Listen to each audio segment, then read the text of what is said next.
Story 1 of Hurlbut's Story of the Bible, Part 2. The Story of a Scarlet Cord. Joshua 1:1 to 2:24. After the death of Moses, while the children of Israel were still encamped upon the east bank of the river Jordan, God spoke to Joshua and said, Now that Moses my servant is dead, you are to take his place and to rule this people. Do not delay, but lead them across the river Jordan, and conquer the land which I have given to them. Then God told Joshua how large would be the land which the Israelites were to have, if they should show themselves worthy of it. It was to reach from the great river Euphrates, far in the north, down to the border of Egypt on the south, and from the desert on the east to the great sea on the west. And God said to Joshua, Be strong and of good courage. I will be with you, as I was with Moses. Read constantly the book of the law which Moses gave you, and be careful to obey all that is written in it. Do this, and you will have good success. Then Joshua gave orders to his officers. He said, Go through the camp, and tell the people to prepare food for a journey, for in 3 days we shall pass over the river Jordan, and shall go into the land which the Lord has promised us. To say this was very bold, for at that time of the year, in the spring, the Jordan was much larger than at other times. All its banks were overflowed, and it was running as a broad, deep, swift river, down to the Dead Sea, a few miles to the south. No one could possibly walk through it, only a strong man could swim in its powerful current, and the Israelites had no boats in which they could cross it. On the other side of the river, a few miles distant, the Israelites could see the high walls of the city of Jericho, standing at the foot of the mountains. Before the rest of the land could be won, this city must be taken, for it stood beside the road leading up to the mountain country. Joshua chose 2 careful, brave, and wise men, and said to them, Go across the river and get into the city of Jericho. Find out all you can about it, and come back in 2 days. The 2 men swam across the river and walked over to Jericho and went into the city. But they had been seen, and the king of Jericho sent men to take them prisoners. They came to a house which stood on the wall of the city, where was living a woman named Rahab, and she hid the men. But these strange men had been seen going into her house, and the king sent his officers after them. The woman hid the men on the roof of her house, and heaped over them stalks of flax, which are like long reeds, so that the officers could not find them. After the officers had gone away, thinking that the 2 spies had left the city, the woman Rahab came to the 2 men and said to them, All of us in this city know that your God is mighty and terrible, and that he has given you this land. We have heard how your God dried up the Red Sea before you, and led you through the desert, and gave you victory over your enemies. And now all the people in this city are in fear of you, for they know that your God will give you this city and all this land. Now, said Rahab, promise me in the name of the Lord that you will spare my life and the lives of my father and mother and of my brothers and sisters when you take this city. And the men said, We will pledge our lives for yours, that no harm shall come to you, for you have saved our lives. This woman's house stood on the wall of the city. From one of its windows Rahab let down outside a rope upon which the men could slide down to the ground. It happened that this rope was of a bright scarlet color. The 2 spies said to Rahab, When our men come to take this city, you shall have this scarlet rope hanging in the window. Bring your father and mother and family into the house, and keep them there while we are taking the city. We will tell all our men not to harm the people who are in the house where the scarlet cord hangs from the window. And thus all your family will be safe when the city is taken. Then the 2 men at night slid down the rope and found their way to the river, and swam over it again, and told their story to Joshua. They said, Truly the Lord has given to us all the land, for all the people in it are in terror before us, and will not dare to oppose us. One fact was a great help to the Israelites in their plans for taking the land of Canaan. It was not held by one people, or ruled over by one king, who could unite all his people against the Israelites. There were many small nations living in the land, and each little tribe and each city was ruled by its own king, so it would be easy for the Israelites to destroy them one by one so long as they kept apart and did not band themselves together into one army.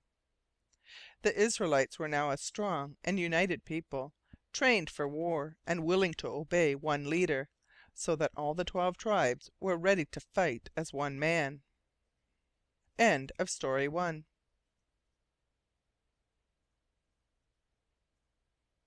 Story number 2 of Hurlbut's Story of the Bible. How the river Jordan became dry and the walls of Jericho fell down. Joshua 3:1 to 6:27. After the 2 spies had come back from Jericho to the camp of Israel, Joshua commanded the people to take down their tents and remove from their camping place to the bank of the river Jordan. Then the priests took apart the tabernacle, and covered the ark and all the furniture in the holy place, and ran the poles through the rings for carrying the altar, and made ready for leaving the camp. At the same time the people took down their tents, and rolled them up, and brought together their flocks and cattle, and stood ready to march. Then Joshua gave the word, and they marched down toward the river, which was rolling high and strong in front of them. Joshua said, "Let the priests carry the ark of the covenant in front, and let there be a space between it and the rest of the people of 3,000 feet. Do not come nearer than that space to the ark." And all the people stood still, wondering, while the ark was brought on the shoulders of the priests far out in front of the ranks of men, until it came down to the very edge of the water. They could not see the ark, for it was covered, but they knew that it was under its coverings on the shoulders of the priests. Then Joshua said to the priests, "Now walk into the water of the river." Then a most wonderful thing took place. As soon as the feet of the priests touched the water by the shore, the river above stopped flowing, and far away up the river they could see the water rising and piling up like a great heap. And below the place where they were standing the water ran on until it left a great dry place, and the stones on the river's bed were uncovered. Then at Joshua's command the priests carried the ark down to the middle of the dry bed of the river, and stood there with it on their shoulders. And Joshua gave order to the people to march across the river. In front came the soldiers from Reuben, Gad, and the half-tribe of Manasseh, who had already received their homes on the east of the river, but were with the other tribes to help in the war. See Story 33. After them came all the other tribes, each by itself, until they had all passed over the river, and all this time the priests stood on the river's dry bed holding the ark. Then Joshua called for 12 men, one from each tribe, and he said to them, "Go down into the river and bring up from it 12 stones, as large stones as you can carry, from the place where the priests are standing." They did so, and with these stones Joshua made a stone heap on the bank, and he said, "Let this heap of stones stand here to keep in memory what has taken place today. When your children shall ask you, 'Why are these stones here?' you shall say to them, 'Because here the Lord God made the river dry before the ark of the covenant, so that the people could cross over into the land that God had promised to their fathers.'" And Joshua told these 12 men to take also 12 other stones, and heap them up in the bed of the river where the priests stood, with the ark, so that these stones might also stand to remind all who should see them of God's wonderful help to his people. When all this had been done, and the 2 heaps of stone had been piled up, one on the bank, the other in the bed of the river, Joshua said to the priests, "Come now up from the river and bring the ark to the shore." They did so, and then the waters began to flow down from above, until soon the river Jordan was rolling by as it had rolled before. So now at last the children of Israel were safely in the land which God had promised to their fathers more than 500 years before. They set up a new camp, with the tabernacle in the middle, the altar before it, and the tents of the tribes around it in order. The place of the camp was near the river, on the plain of Jordan, and was called Gilgal. And there the main camp of the Israelites was kept all the time that they were carrying on the war to win the land of Canaan. When they came into the land, it was the time of the early harvest, and in the fields they found grain and barley in abundance. They gathered it, and ground it, and made bread of it, and some of it they roasted in the ear, and on that day the manna which God had sent them from the sky through 40 years ceased to fall, now that it was needed no more. See Story 24. There, in full view of the new camp, stood the strong walls of Jericho. Joshua went out to look at the city, and he saw a man all armed coming on toward him. Joshua walked boldly up to the man and said to him, "Are you on our side, or are you one of our enemies?" And he said, "No, but as a captain of the Lord's host have I come." Then Joshua saw that he was the angel of the Lord, and as he bowed down before him, said, "What word has my Lord to his servant?" And the captain of the Lord's host said to Joshua, "Take off your shoes from your feet, for it is holy ground where you are standing." Joshua did so, for the one who was speaking to him was not merely an angel, but the Lord himself appearing as a man. And the Lord said to Joshua, "I have given you Jericho and its king and its mighty men of war, and I will destroy the city of Jericho before you." Then the Lord told Joshua the way in which the city should be taken, and Joshua went back to the camp at Gilgal and made ready to march as God commanded. During the next 7 days all that was done was according to the word spoken by the Lord to Joshua. They drew out the army as if to fight against the city. In front came the soldiers from the tribes of the east of the river. Then came a company of priests with trumpets made of ram's horns, which they blew long and loud. Then came the ark of the covenant, borne on the shoulders of the priests. And last of all came the host of Israel, marching in order. No one shouted, nor was any noise heard, except the sound of the ram's horns' trumpets. They marched around the walls of Jericho once on that day, and then all marched back to the camp. The next morning they all formed in the same order, and again marched around the walls of the city, and so they did again and again, marching once each day for 6 days. On the 7th day, by God's command, they rose very early in the morning, and did not stop when they had marched around the walls once, but kept on marching round and around, until they had gone about the walls 7 times. As they went by, they saw at one window on the wall a scarlet cord hanging down, and they knew that this was the house of Rahab, who had saved the life of the 2 spies. When the 7th march was ended, they all stood still.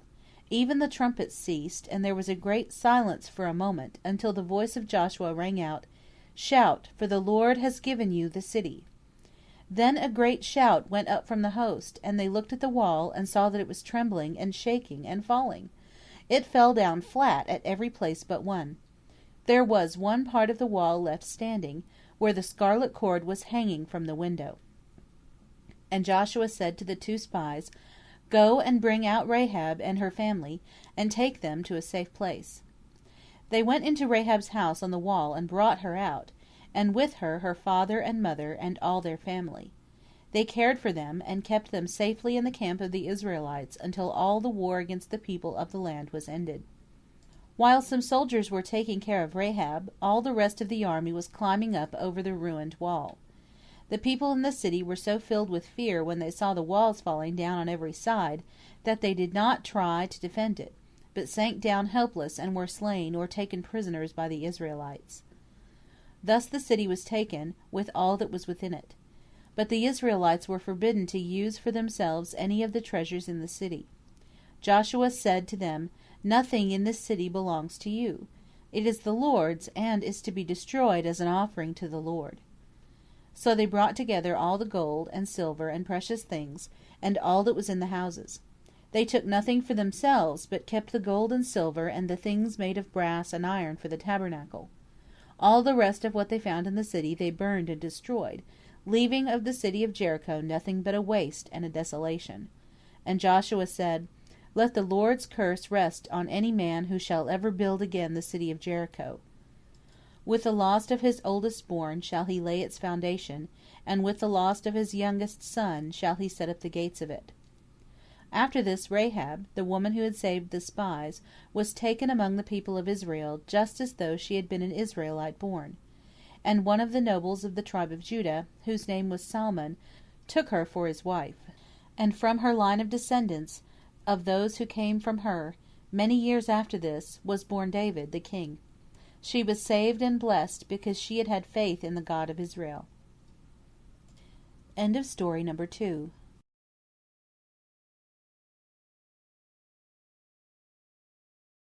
Story 3 of Hurlbut's Story of the Bible, Part 2. The Story of a Wedge of Gold.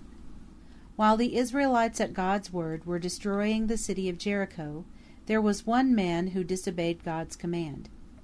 A man named Achan, of the tribe of Judah, saw in one house a beautiful garment that had come from Babylon, and a wedge-shaped piece of gold and some silver. He looked at it, longed to have it for his own, took it secretly to his tent, and hid it. He thought that no one had seen him do this thing, but God saw it all, and Achan's robbery of God, to whom everything belonged that was in Jericho, brought great trouble to Israel. From Jericho there was a road up the ravines and valleys leading to the mountain country. On one of the hills above the plain stood a little city called Ai. Joshua did not think it needful for all the army to go and take Ai, because it was a small place. So he sent a small army of 3,000 men. But the men of Ai came out against them, and killed a number of them, and drove them away, so that they failed to take the city. And when the rest of the people heard of this defeat, they were filled with fear. Joshua was alarmed, not because he was afraid of the Canaanites, but because he knew that God was not with the men who went against Ai.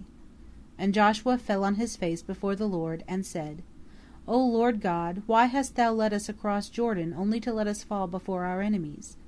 What shall I say, O Lord, now that the men of Israel have been beaten and driven away? And God said to Joshua, Israel has sinned. They have disobeyed my words, and have broken their promise. They have taken the treasure that belongs to me, and have kept it. And that is the reason why I have left them to suffer from their enemies. My curse shall rest on the people until they bring back that which is stolen, and punish the man who robbed me. And God told Joshua how to find the man who had done this evil thing. The next morning, very early, Joshua called all the tribes of Israel to come before him. When the tribe of Judah came near, God showed to Joshua that this was the tribe. Then, as the divisions of Judah came by, God pointed out one division, and in that division one household, and in that household one family, and in that family one man.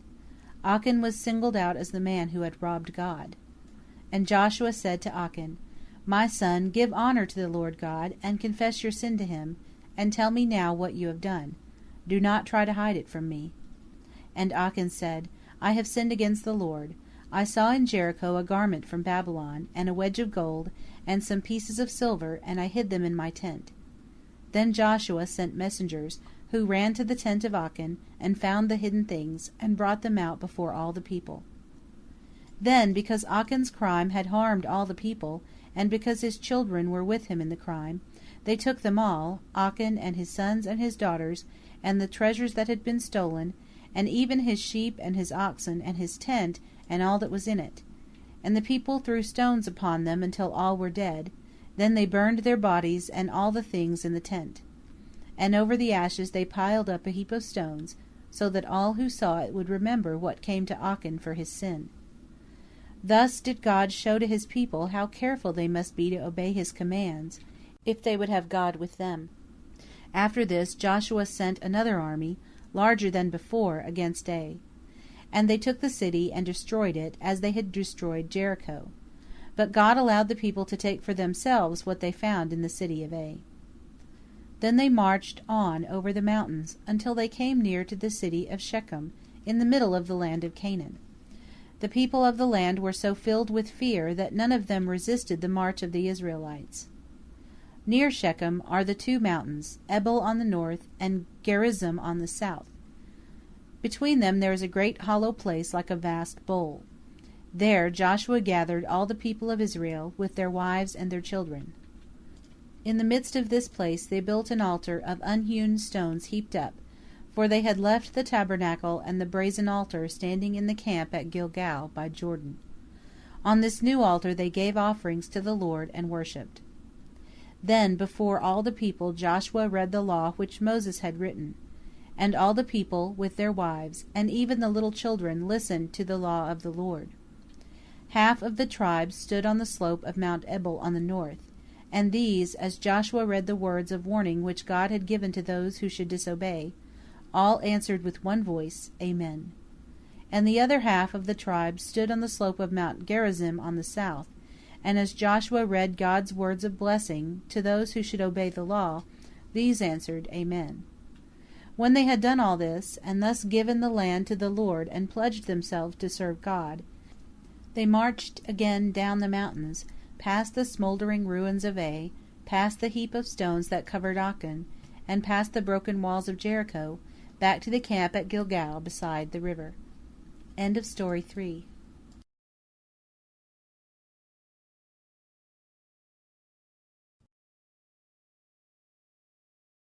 Story number 4 of Hurlbut's Story of the Bible. How Joshua Conquered the Land of Canaan. Joshua chapter 9 verse 1 to chapter 11 verse 23.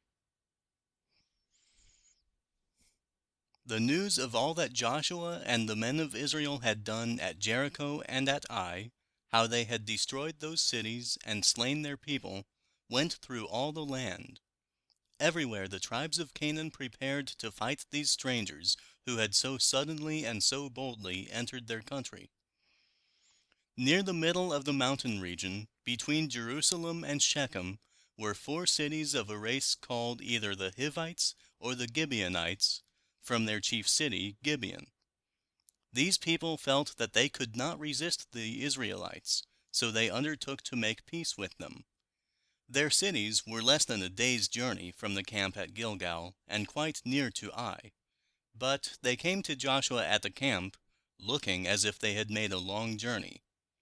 They were wearing old and ragged garments, and shoes worn out, and they brought dry and moldy bread, and old bags of food, and wineskins torn and mended. They met Joshua and the elders of Israel in the camp, and said to them, "We live in a country far away, but we have heard of the great things that you have done, the journey you have made, and the cities you have taken on the other side of the river Jordan. And now we have come to offer you our friendship, and to make peace with you." And Joshua said to them, "Who are you, and from what land do you come?" "We have come," they said, "from a country far away. See this bread, we took it hot from the oven, and now it is moldy. These wineskins were new when we filled them, and you see they are old. Look at our garments and our shoes, all worn out and patched." Joshua and the elders did not ask the Lord what to do, but made an agreement with these men to have peace with them, not to destroy their cities, and to spare the lives of their people. And a very few days after making peace with them, they found that the 4 cities where they lived were very near. At first, the Israelite rulers were very angry, and were inclined to break their agreement. But afterward they said, "We will keep our promise to these people, though they have deceived us. We will let them live, but they shall be made our servants, and shall do the hard work for the camp and for the tabernacle." Even this was better than to be killed and to have their cities destroyed, and the Gibeonite people were glad to save their lives. So from that time the people of the 4 Gibeonite cities carried burdens and drew water and cut wood and served the camp of Israel. The largest city near to the camp at Gilgal was Jerusalem among the mountains, where its king Melchizedek, in the days of Abraham 500 years before, had been a priest of the Lord, and had blessed Abraham, as we read in Story 6. But now, in the days of Joshua, the people of that city worshipped idols and were very wicked. When the king of Jerusalem heard that the Gibeonites who lived near him had made peace with Israel, he sent to the kings of Hebron and Lachish and several other cities, and said to them, "Come, let us unite our armies into one great army, and fight the Gibeonites and destroy them, for they have made peace with our enemies, the people of Israel." As soon as the people of Gibeon heard this, they sent to Joshua, saying, "Come quickly and help us, for we are your servants, and the king of Jerusalem is coming with a great army to kill us all and destroy our cities. The whole country is in arms against us. Come at once, before it is too late." Joshua was a very prompt man, swift in all his acts. At once he called out his army, and marched all night up the mountains. He came suddenly upon the 5 kings and their army, at a place called Beth-horon. There a great battle was fought. Joshua leading his men against the Canaanites. He did not give his enemies time to form in line, but fell upon them so suddenly that they were driven into confusion and fled before the men of Israel. And the Lord helped his people by a storm which drove great hailstones down on the Canaanites, so that more were killed by the hailstones than by the sword. It is written in an old song that on that day Joshua said before all his men, "Sun, stand thou still over Gibeon, and thou moon in the valley of Ajalon." And the sun stood still, and the moon stayed, until the people had taken vengeance upon their enemies. If ever in all the history of the world there was a battle when the sun might well stand still and the day be made longer, to make the victory complete, it was that day more than any other. For on that day the land was won by the people of the Lord. If Israel had been defeated and destroyed instead of Canaan, then the Bible would never have been written, the worship of the true God would have been blotted out, and the whole world would have worshipped idols. The battle that day was for the salvation of the world as well as of Israel. So this was the greatest battle in its results that the world has ever seen. There have been many battles where more men fought and more soldiers were slain than at the battle of Beth Horon, but no battle in all the world had such an effect in the years and the ages after as this battle. After the victory, Joshua followed his enemies as they fled, and killed many of them, until their armies were broken up and destroyed. The 5 kings who had led against Joshua were found hidden in a cave, were brought out, and were slain, so that they might no more trouble the Israelites. By this one victory, all the part of the land of Canaan on the south was won, though there were a few small fights afterward. Then Joshua turned to the north, and led his army by a swift march against the kings who had united there to fight the Israelites.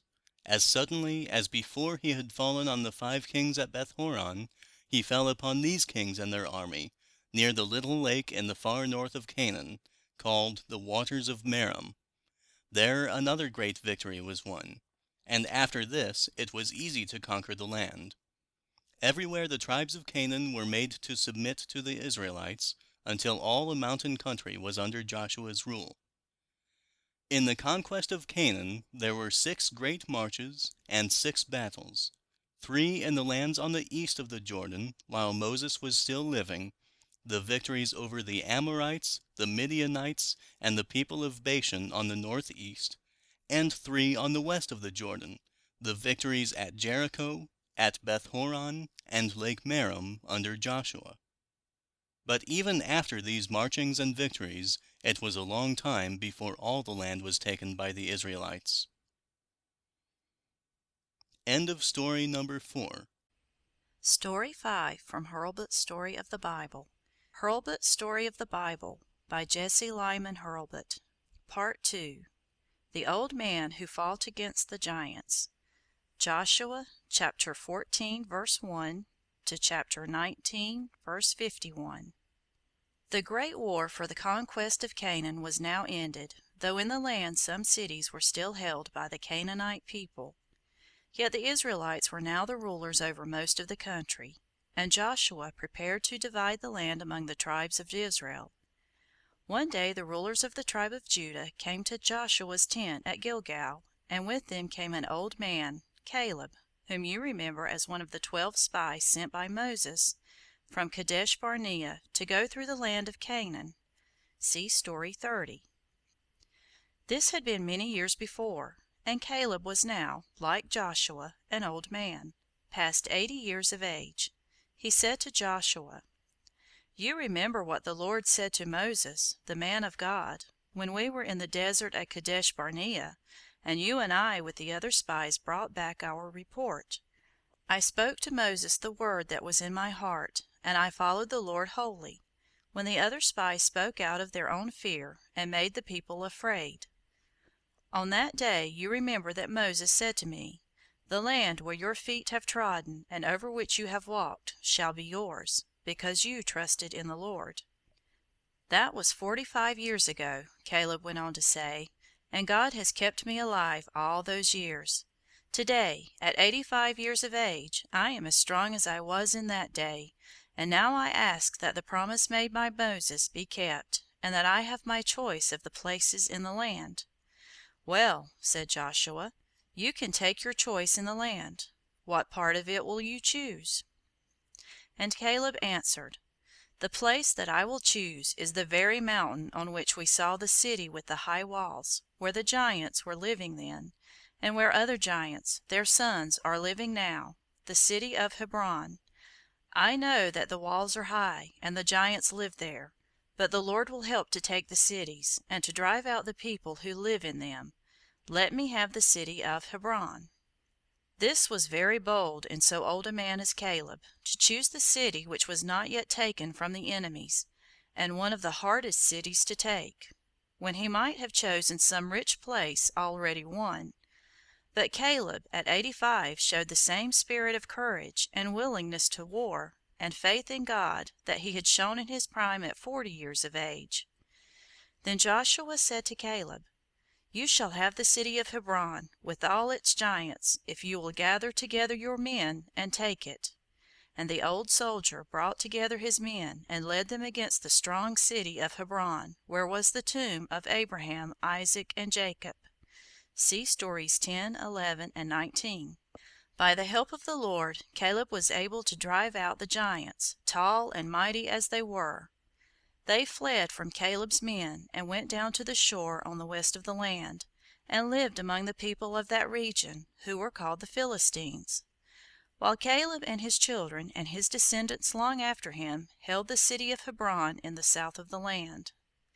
After this, by the command of the Lord, Joshua divided the land among the tribes.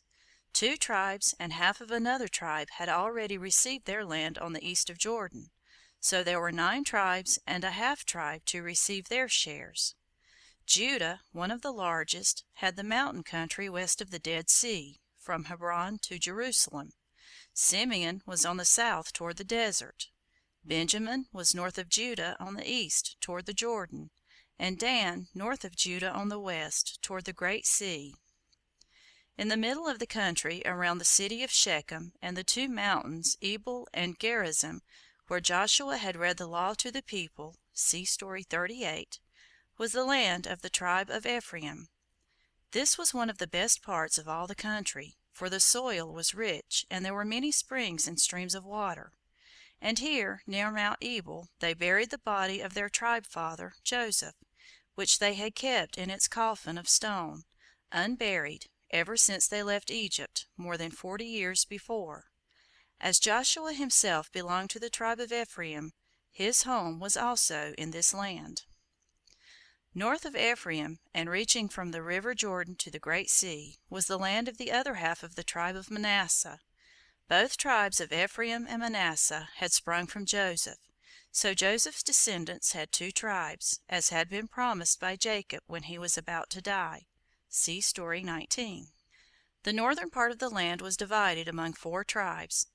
Issachar was in the south, Asher on the west beside the Great Sea, Zebulun was in the middle among the mountains, and Naphtali was in the north, and by the lake afterward called the Sea of Galilee. At that time this lake was called the Sea of Kinnoreth, because the word Kinnor means a harp, and as they thought that this lake was shaped somewhat like a harp, they named it the Harp-shaped Sea. But although all the land had been divided, it had not all been completely conquered. Nearly all the Canaanite people were there, still living upon the land, though in the mountain region they were under the rule of the Israelites. But on the plain beside the Great Sea, on the west of the land, were the Philistines, a very strong people whom the Israelites had not yet met in war, though the time was coming when they would meet them, and suffer for them. And even among the mountains were many cities where the Canaanite people still lived, and in some of these cities they were strong.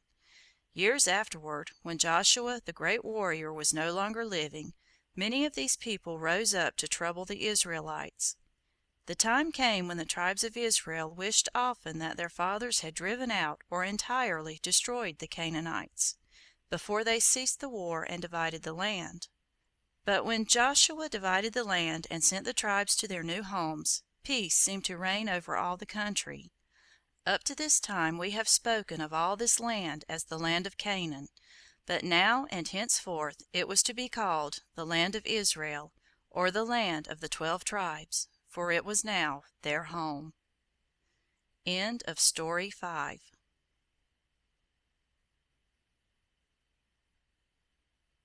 Story 6 of Hurlbut's Story of the Bible, The Avenger of Blood and the Cities of Refuge. There was among the Israelites one custom which seems so strange and so different from our ways that it will be interesting to hear about it. It was their rule with regard to any man who by accident killed another man.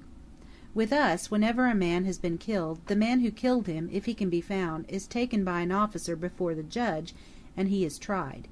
If he killed the man by accident, not wishing to do harm, he is set free. If he meant to kill him, he is punished.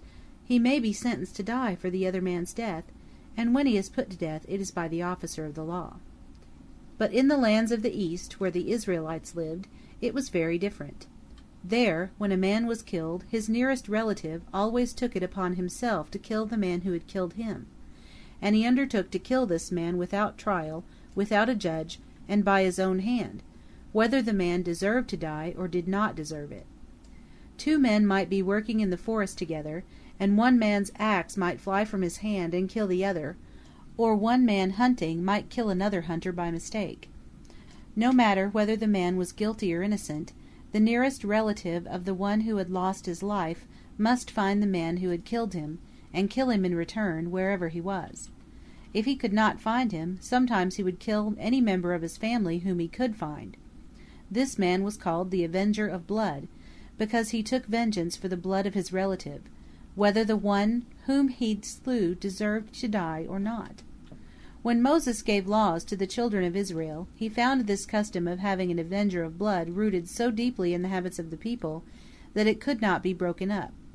In fact, it still remains, even to this day, among the village people in the land where the Israelites lived. But Moses gave a law which was to take the place of the old custom, and to teach the people greater justice in their dealings with each other. And when they came into the land of Canaan, Joshua carried out the plan which Moses had commanded. Joshua chose in the land 6 cities, 3 on one side of the river Jordan, and 3 on the other. All of these were well-known places and easy to find. Most of them were on mountains, and could be seen far away.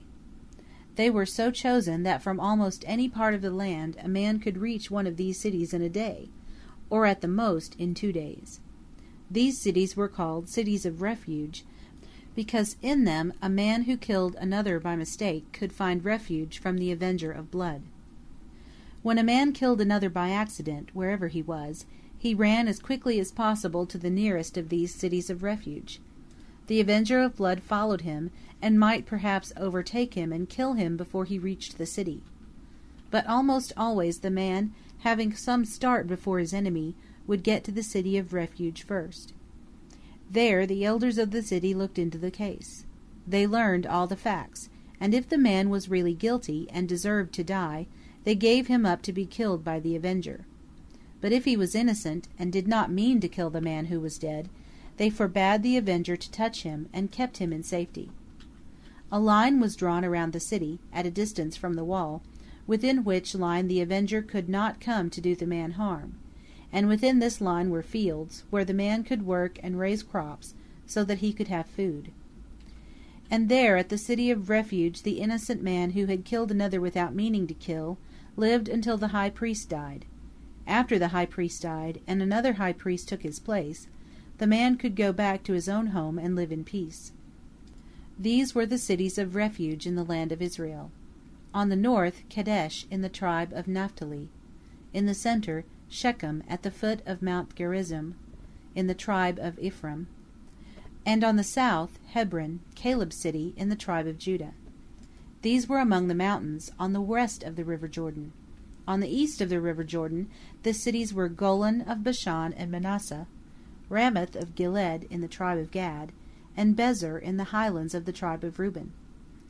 This law taught the Israelites to be patient, and to control themselves, to protect the innocent and seek for justice, and not yield to sudden anger. Among the tribes there was one which had no land given to it in one place. This was the tribe of Levi, to which Moses and Aaron belonged.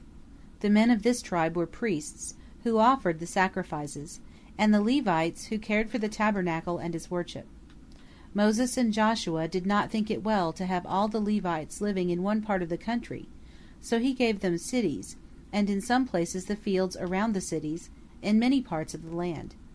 From these places they went up to the tabernacle to serve, each for a certain part of the year, and the rest of the year stayed in their homes and cared for their fields. When the war was over and the land was divided, Joshua fixed the tabernacle at a place called Shiloh, not far from the center of the land, so that from all the tribes the people could come up at least once a year for worship. They were told to come from their homes 3 times each year to worship the Lord at Shiloh. These 3 times were for the feast of the Passover in the spring, when the lamb was killed and roasted and eaten with unleavened bread, of which we read in Story 28, the feast of the tabernacles in the fall, when for a week they slept out of doors in huts made of twigs and boughs, to keep in mind their life in the wilderness, and the feast of Pentecost, 50 days after the Passover, when they laid on the altar the first ripe fruits from the fields. All these 3 great feasts were kept at the place of the altar in the tabernacle. And at Shiloh, before the tabernacle, they placed the altar on which the offerings were laid twice every day. See Stories 27 and 28. God had kept his promise, and had brought the Israelites into a land which was their own, and had given them rest from all their enemies. End of Story 6.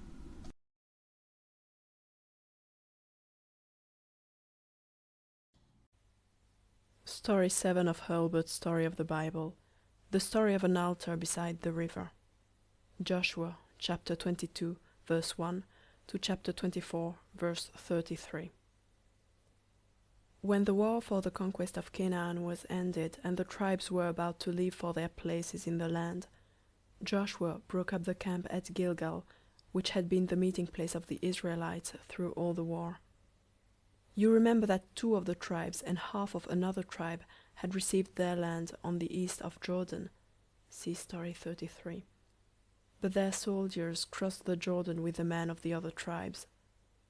Joshua now called these soldiers and said to them, "You have done all that Moses the servant of the Lord commanded you. You have stood faithfully by your brothers of the other tribes, and now the time has come for you to go back to your wives and your children in your own tribe lands on the other side of Jordan. Go to your homes where your wives and children are waiting for you. Only remember always to keep the commandments of the Lord, and be true to the Lord, and serve him with all your heart and all your soul." Then Joshua gave them the blessing of the Lord and sent them away. They left Shiloh where the tabernacle was standing, and came to the river Jordan. There, on a great rock where it could be seen from far, they built a high altar of stone. Soon it was told among the tribes that the men of the 2 tribes and a half tribe had built for themselves an altar. God had commanded the people to have but 1 altar for all the tribes, and 1 high priest, and 1 offering for all the tribes upon the altar. This was for the purpose of keeping all the people together as 1 family, with 1 worship. The people of Israel were greatly displeased when they found that these tribes had built an altar, while there was already 1 altar for all the tribes at Shiloh. They were almost ready to go to war against the tribes on the east of the Jordan on account of this altar. But before going to war, they sent one of the priests, Phinehas, the son of Eleazar, and with him 10 of the princes of Israel, 1 from each tribe, to ask the men of the tribes on the east for what purpose they had built this altar. These men came to the men of Reuben and Gad and the half-tribe of Manasseh, and said to them, "What is this that you have done in building for yourselves an altar? Do you mean to turn away from the Lord and set up your own gods? Have you forgotten how God was made angry when Israel worshipped other gods? Do not show yourselves rebels against God by building an altar while God's altar is standing at Shiloh." Then the men of the 2 tribes and a half answered, "The Lord, the only God, He knows that we have not built this altar for the offering of sacrifices. Let the Lord himself be our judge that we have done no wrong. We have built this altar so that our children may see it, standing as it stands on your side of the river and not on our side, and then we can say to them, 'Let that altar remind you that we are all one people, we and the tribes on the other side of Jordan.' This altar stands as a witness between us that we are all one people and worship the one Lord God of Israel." Then the princes of the 9 tribes and a half were satisfied. They were pleased when they knew that it was an altar for witness and not for offerings. They named the altar Ad, a word which means witness. "For," they said, "it is a witness between us that the Lord is our God, the God of us all." Joshua was now a very old man, more than 100 years old. He knew that he must soon die, and he wished to give to the people his last words. So he called the elders and rulers and judges of the tribes to meet him at Shechem, in the middle of the land and near his own home. When they were all together before him, Joshua reminded them of all that God had done for their fathers and for themselves. He told them the story of Abraham, how he left his home at God's call, the story of Jacob and his family going down to Egypt, and how after many years the Lord had brought them out of that land, how the Lord had led them through the wilderness and had given them the land where they were now living at peace. Joshua then said, "You are living in cities that you did not build, and you are eating of vines and olive trees that you did not plant. It is the Lord who has given you all these things. Now therefore fear the Lord, and serve him with all your hearts. And if any of you have any other gods, such as Abraham's father worshipped beyond the river, and as your fathers sometimes worshipped in Egypt, put them away and serve the Lord only. And if you are not willing to serve the Lord, then choose this day whatever God you will serve. But as for me and my house, we will serve the Lord." Then the people answered Joshua, "We will not turn away from the Lord to serve other gods. For the Lord brought us out of Egypt where we were slaves, and the Lord drove out our enemies before us, and the Lord gave us this land. We will serve the Lord, for he is the God of Israel." "But," said Joshua, "you must remember that the Lord is very strict in his commands. He will be angry with you if you turn away from him after promising to serve him, and will punish you if you worship images as the people do around you." And the people said, "We pledge ourselves to serve the Lord, and the Lord only." Then Joshua wrote down the people's promise in the book of the law, so that others might read it and remember it. And he set up a great stone under an oak tree at Shechem, and he said, "Let this stone stand as a witness between you and the Lord, that you have pledged yourselves to be faithful to him." Then Joshua sent the people away to their tribe lands, telling them not to forget the promise that they had made. After this, Joshua died at the age of 110 years, and as long as the people lived who remembered Joshua, the people of Israel continued serving the Lord. End of section 7.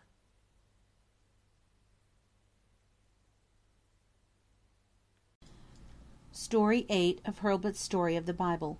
Hurlbut's Story of the Bible by Jesse Lyman Hurlbut. Part 2. The present that Ehud brought to King Eglon. Judges 1:1-3:31. You would suppose that, after all that God had done for the Israelites, and after their own promises to serve him faithfully, they would never turn to the idols which could not save their own people, the Canaanites.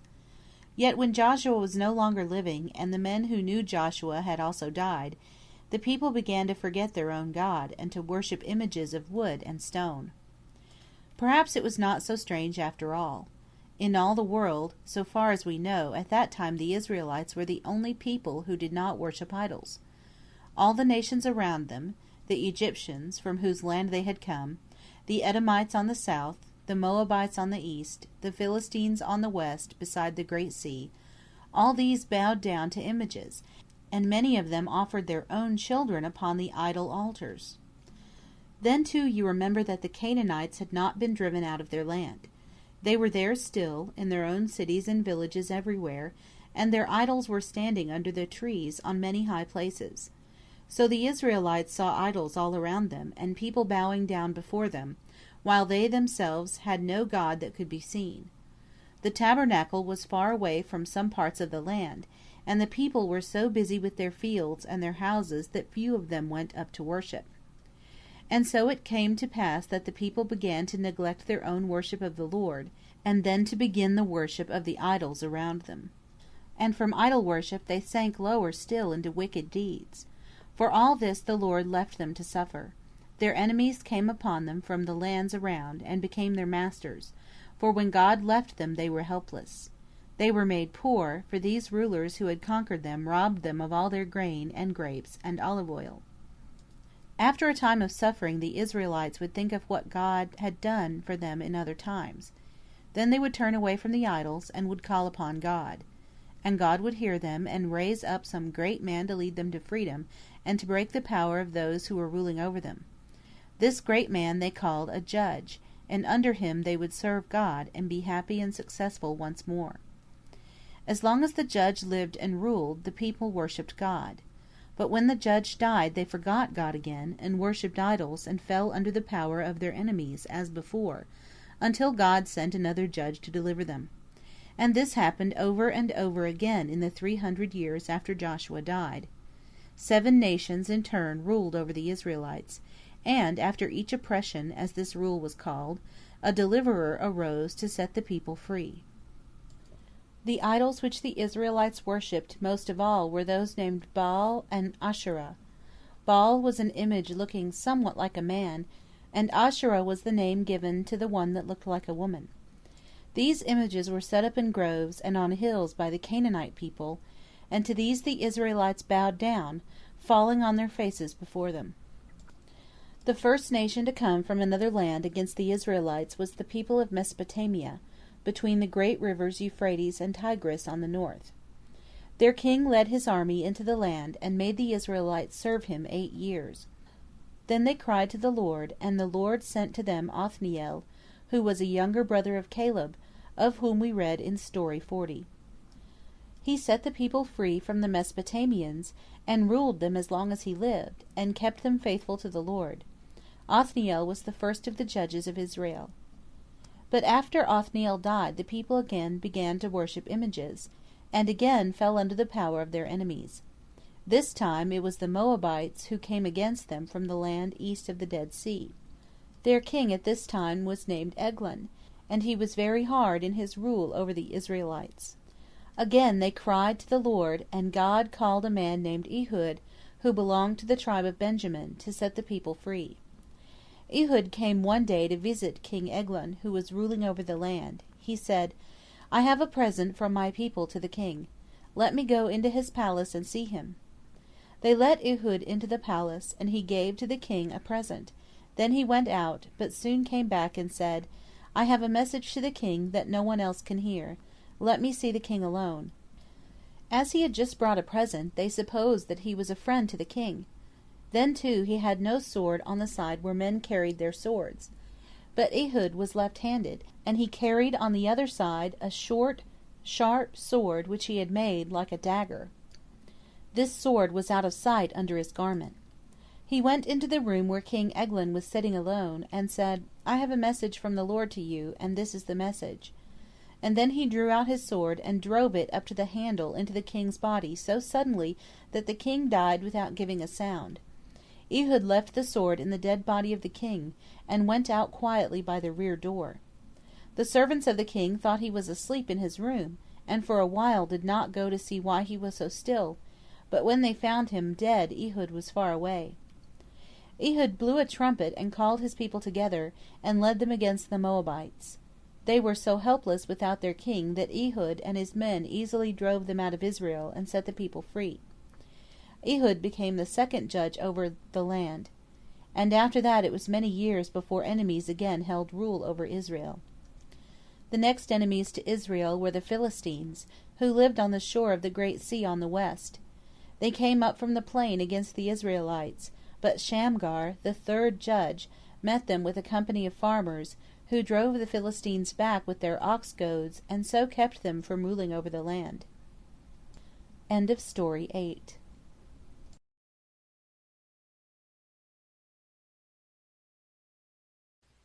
Story number 9 of Hurlbut's Story of the Bible. How a Woman Won a Great Victory. Judges chapter 4, verse 1 to chapter 5, verse 31. Again, many of the people of Israel were drawn away from the worship of the Lord, and began to live like the people around them, praying to idols and doing wickedly. And again the Lord left them to suffer for their sins. A Canaanite king in the north, whose name was Jabin, sent his army down to conquer them under the command of his general Sisera. In Sisera's army were many chariots of iron drawn by horses, while soldiers in the chariots shot arrows and threw spears at the Israelites. The men of Israel were not used to horses, and greatly feared these war chariots. All the northern tribes in the land of Israel fell under the power of King Jabin and his general Sisera, and their rule was very harsh and severe. This was the fourth of these oppressions, and it bore most heavily upon the people in the north. But it led those who suffered from it to turn from their idols, and to call upon the Lord God of Israel.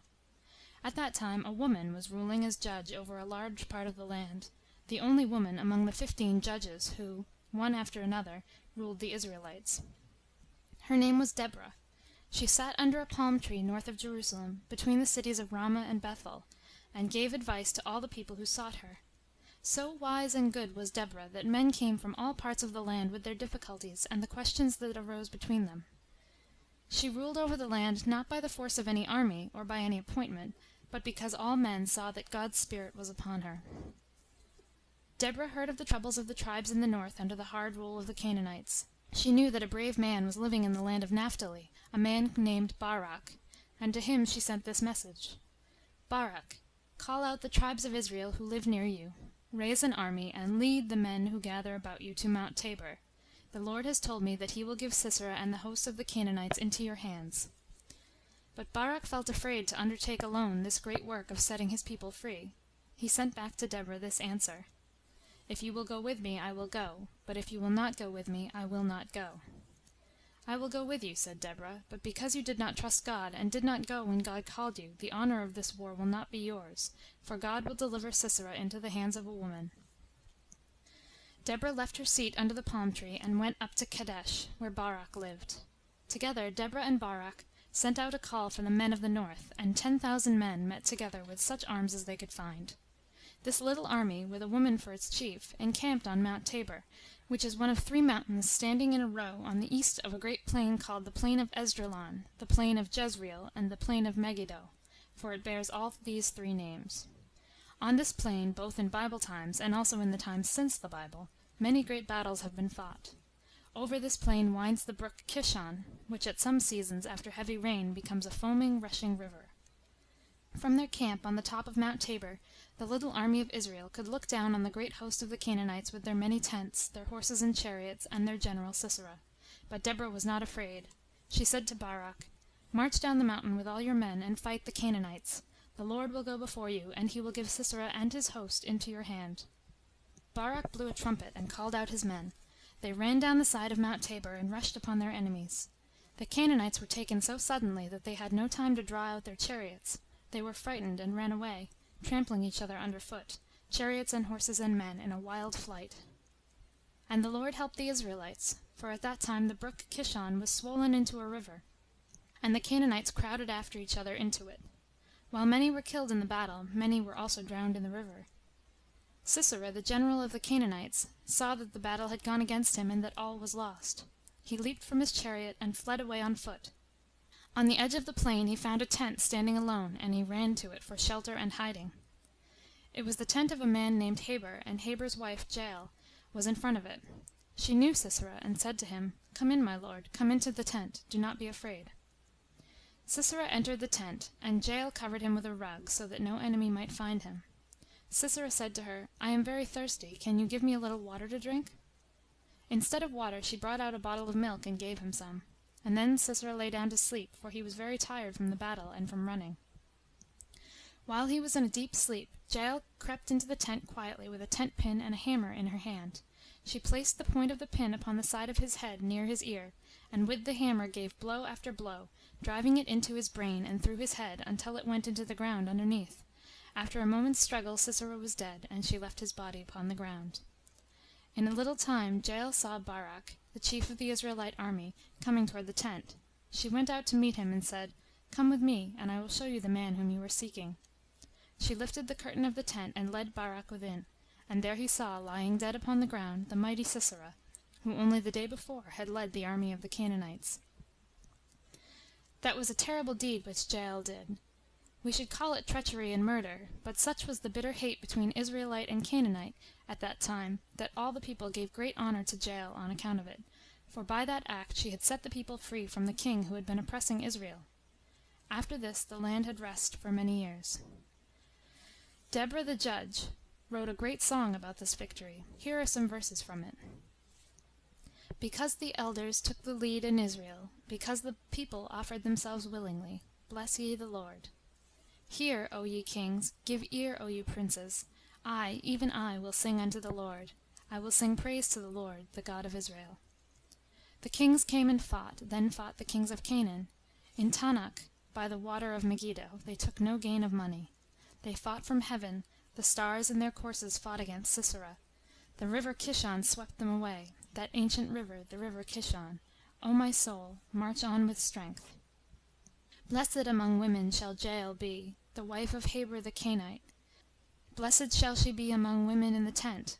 He asked water, and she gave him milk. She brought him butter in a lordly dish. At her feet he bowed, he fell, he lay. At her feet he bowed, he fell. Where he bowed, there he fell down dead. Through the window a woman looked forth and cried, the mother of Sisera cried through the lattice, Why is his chariot so long in coming? Why tarry the wheels of his chariot? So let all thine enemies perish, O Lord, but let them that love him be as the sun, when he goeth forth in his might. End of story number 9. Story 10 of Hurlbut's Story of the Bible. Gideon and his brave 300. Again the people of Israel did evil in the sight of the Lord, in worshipping Baal, and the Lord left them again to suffer for their sins. This time it was the Midianites, living near the desert on the east of Israel, who came against the tribes in the middle of the country. The two tribes that suffered the hardest fate were Ephraim and the part of Manasseh on the west of Jordan. For 7 years the Midianites swept over their land every year, just at the time of harvest, and carried away all the crops of grain, until the Israelites had no food for themselves and none for their sheep and cattle. The Midianites brought also their own flocks and camels without number, which ate all the grass of the field. These Midianites were the wild Arabs, living on the border of the desert, and from their land they made sudden and swift attacks upon the people of Israel.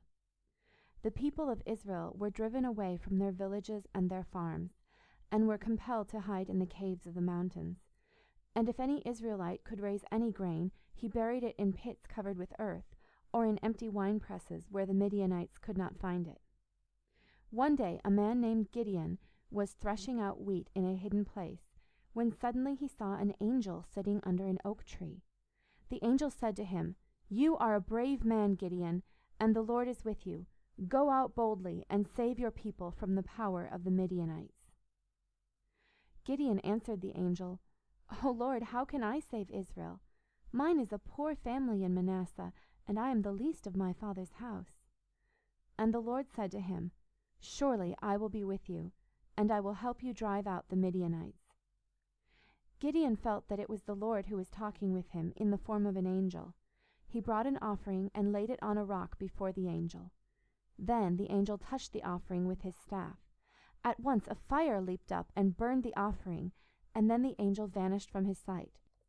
Gideon was afraid when he saw this, but the Lord said unto him, "Peace be unto you, Gideon. Do not fear, for I am with you." On the spot where the Lord appeared to Gideon, under an oak tree near the village of Ophrah, in the tribeland of Manasseh, Gideon built an altar and called it by a name which means "The Lord is peace." This altar was standing long afterward in that place. Then the Lord told Gideon that before setting his people free from the Midianites, he must first set them free from the service of Baal and Asherah, the two idols most worshipped among them. Near the house of Gideon's own father stood an altar to Baal and the image of Asherah. On that night Gideon went out with 10 men and threw down the image of Baal and cut in pieces the wooden image of Asherah and destroyed the altar before these idols.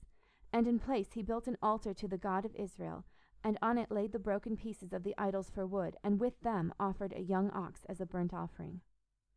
On the next morning, when the people of the village went out to worship their idols, they found them cut in pieces, the altar taken away. In its place stood an altar of the Lord, and on it the pieces of the Asherah were burning as wood under a sacrifice to the Lord. The people looked at the broken and burning idols, and they said, "Who has done this?" Someone said, "Gideon the son of Joash did this last night." Then they came to Joash, Gideon's father, and said, "We are going to kill your son because he has destroyed the image of Baal, who is our God." And Joash, Gideon's father, said, "If Baal is a god, he can take care of himself, and he will punish the man who has destroyed his image. Why should you help Baal? Let Baal help himself." And when they saw that Baal could not harm the man who had broken down his altar and his image, the people turned from Baal back to their own Lord God.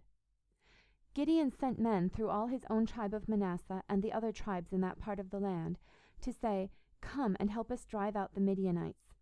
The men came and gathered around Gideon. Very few of them had swords and spears, for the Israelites were not a fighting people and were not trained for war. They met beside a great spring on Mount Gilboa, called the Fountain of Herod.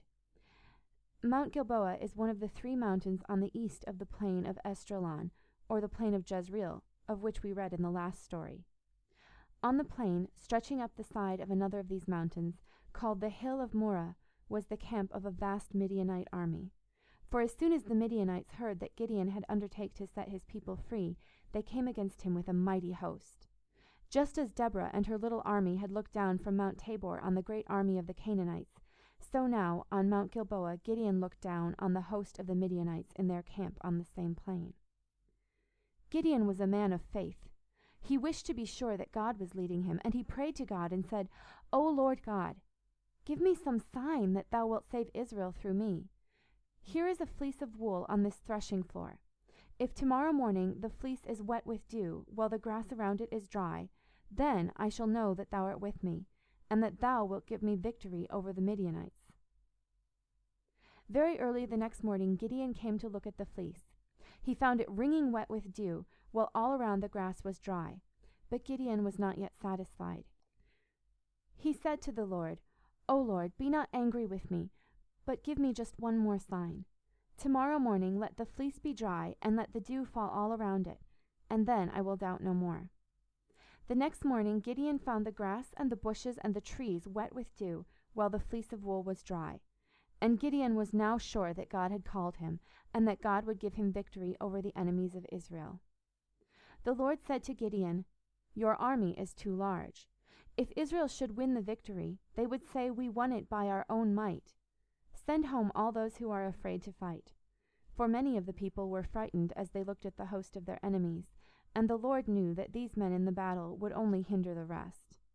So Gideon sent word through the camp, "Whoever is afraid of the enemy may go home," and 22,000 people went away, leaving only 10,000 in Gideon's army. But the army was stronger, though it was smaller, for the cowards had gone, and only the brave men were left. But the Lord said to Gideon, "The people are yet too many. You need only a few of the bravest and best men to fight in this battle. Bring the men down the mountain beside the water, and I will show you there how to find the men whom you need." In the morning Gideon by God's command called his 10,000 men out and made them march down the hill, just as though they were going to attack the enemy. And when they were beside the water he noticed how they drank, and set them apart in 2 companies according to their way of drinking. As they came to the water, most of the men threw aside their shields and spears, and knelt down and scooped up a draught of the water with both hands together like a cup. These men Gideon commanded to stand in 1 company. There were a few men who did not stop to take a large draught of water. Holding spear and shield in the right hand to be ready for the enemy if one should suddenly appear, they merely caught up a handful of water in passing and marched on, lapping up the water from one hand. God said to Gideon, Set by themselves these men who lapped up each a handful of water. These are the men whom I have chosen to set Israel free." Gideon counted these men and found that there were only 300 of them, while all the rest bowed down on their faces to drink. The difference between them was that these 300 were earnest men of one purpose, not turning aside from their aim even to drink as the others did. Then, too, they were watchful men, always ready to meet their enemies. Suppose that the Midianites had rushed out on that army while nearly all of them were on their faces drinking, their arms thrown to one side. How helpless they would have been! But no enemy could have surprised the 300, who held their spears and shields ready even while they were taking a drink. Some have thought that this test also showed who were worshippers of idols and who worshipped God.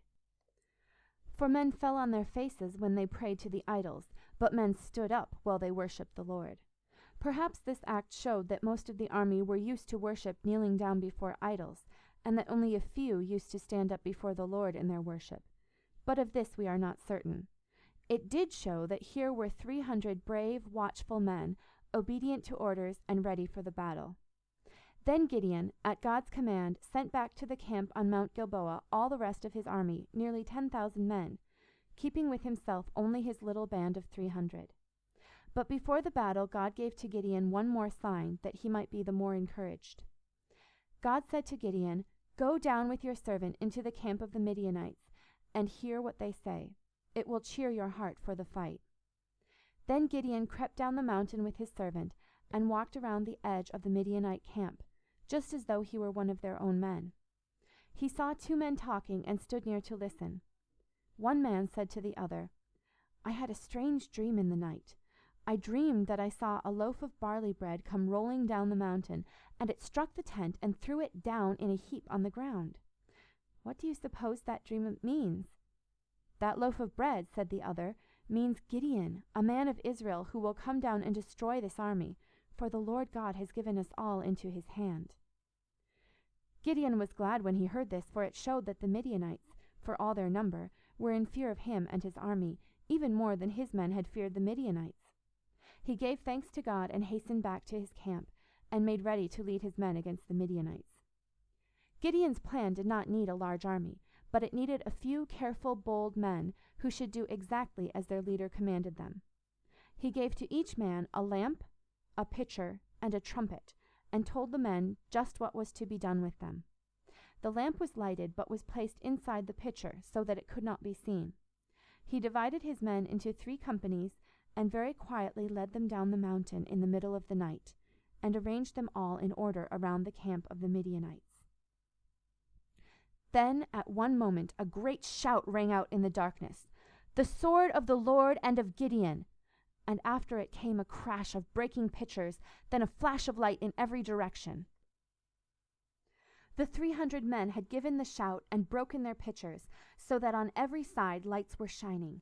Then men blew their trumpets with a mighty noise, and the Midianites were roused from sleep to see enemies all round them, lights beaming and swords flashing in the darkness, while everywhere the sharp sound of the trumpets was heard. They were filled with sudden terror and thought only of escape, not of fighting. But wherever they turned, their enemies seemed to be standing with swords drawn. They trampled each other down to death, flying from the Israelites. Their own land was in the east, across the river Jordan, and they fled in that direction, down one of the valleys between the mountains. Gideon had thought that the Midianites would turn toward their own land if they should be beaten in the battle, and he had already planned to cut off their flight. The 10,000 men in the camp he had placed on the sides of the valley leading to the Jordan. There they slew very many of the Midianites as they fled down the steep pass toward the river. And Gideon had also sent to the men of the tribe of Ephraim, who had thus far taken no part in the war, to hold the only place at the river where men could wade through the water. Those of the Midianites who had escaped from Gideon's men on either side of the valley were now met by the Ephraimites at the river, and many more of them were slain. Among the slain were 2 of the princes of the Midianites, named Oreb and Zeb. A part of the Midianite army was able to get across the river and to continue its flight toward the desert. But Gideon and his brave 300 men followed closely after them, fought another battle with them, destroyed them utterly, and took their 2 kings, Zebah and Zalmunna, whom he killed. After this great victory, the Israelites were freed forever from the Midianites. They never again ventured to leave their home in the desert to make war on the tribes of Israel. The tribe of Ephraim, in the middle of the land, was one of the most powerful of the 12 tribes. Its leaders were quite displeased with Gideon because their part in the victory had been so small. They said to Gideon in an angry manner, "Why did you not send word to us when you were calling for men to fight the Midianites?" But Gideon knew how to make a kind answer. He said to them, "What have I done as compared with you? Did you not kill thousands of the Midianites at the crossing of the Jordan? Did you not take their 2 princes, Oreb and Zeb? What could my men have done without the help of your men?" By gentle words and words of praise, Gideon made the men of Ephraim friendly. And after this, as long as Gideon lived, he ruled as judge in Israel. The people wished him to make himself a king. "Rule over us as king," they said, "and let your son be king after you, and his son king after him." But Gideon said, "No, you have a king already, for the Lord God is the king of Israel. No one but God shall be king over these tribes." Of all the 15 men who ruled as judges in Israel, Gideon, the 5th judge, was the greatest in courage, in wisdom, and in faith in God. If all the people in Israel had been like him, there would have been no worship of idols and no weakness before the enemies. Israel would have been strong and faithful before God. But as soon as Gideon died, and even before his death, his people began once more to turn away from the Lord and to seek the idol gods that could give them no help. End of story 10.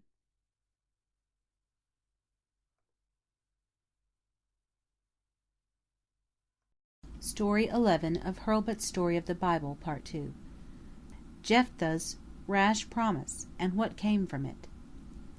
Although Gideon had refused to become a king, even when all the tribes desired him after his death, one of his sons, whose name was Abimelech, tried to make himself king. He began by killing all his brothers, except one who escaped.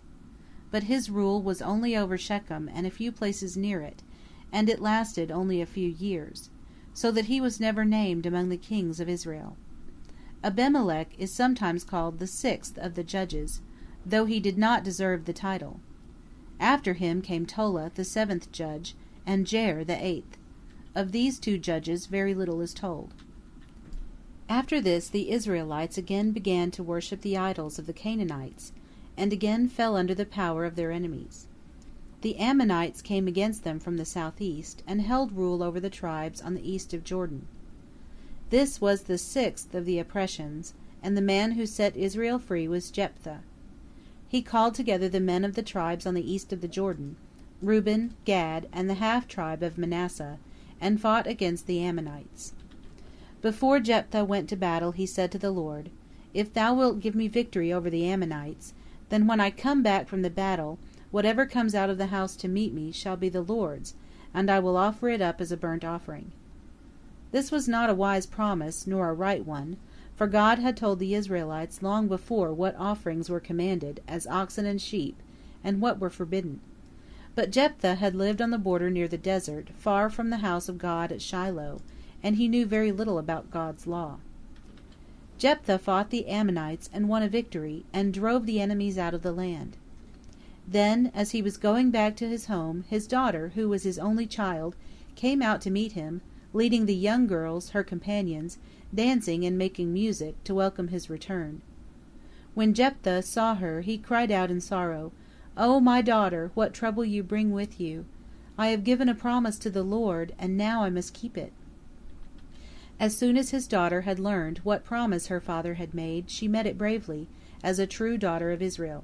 She said, "My father, you have made a solemn promise to the Lord, and you shall keep it, for God has given to you victory over the enemies of your people. But let me live a little while and weep with my young friends over the death that I must suffer." For 2 months she stayed with the young girls upon the mountains, for perhaps she feared that if she was at home with her father he would fail to keep his promise. Then she gave herself up to death, and her father did with her as he had promised. In all the history of the Israelites this was the only time when a living man or woman was offered in sacrifice to the Lord.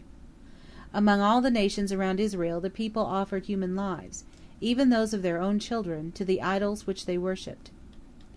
But the people of Israel remembered what God had taught Abraham when he was about to offer up Isaac, and they never, except this once, laid a human offering on God's altar. See Story 10. If Jephthah had lived near the tabernacle at Shiloh, and had been taught God's law, he would not have given such a promise, for God did not desire it, and his daughter's life would have been saved. From all these stories, it is easy to see how the Israelites lived during the 300 years while the judges ruled. There was no strong power to which all gave obedience, but each family lived as it chose. Many people worshipped the Lord, but many more turned from the Lord to the idols, and then turned back to the Lord, after they had fallen under the hand of their enemies. In one part of the land they were free, in another part they were ruled by the foreign peoples. End of Story 11.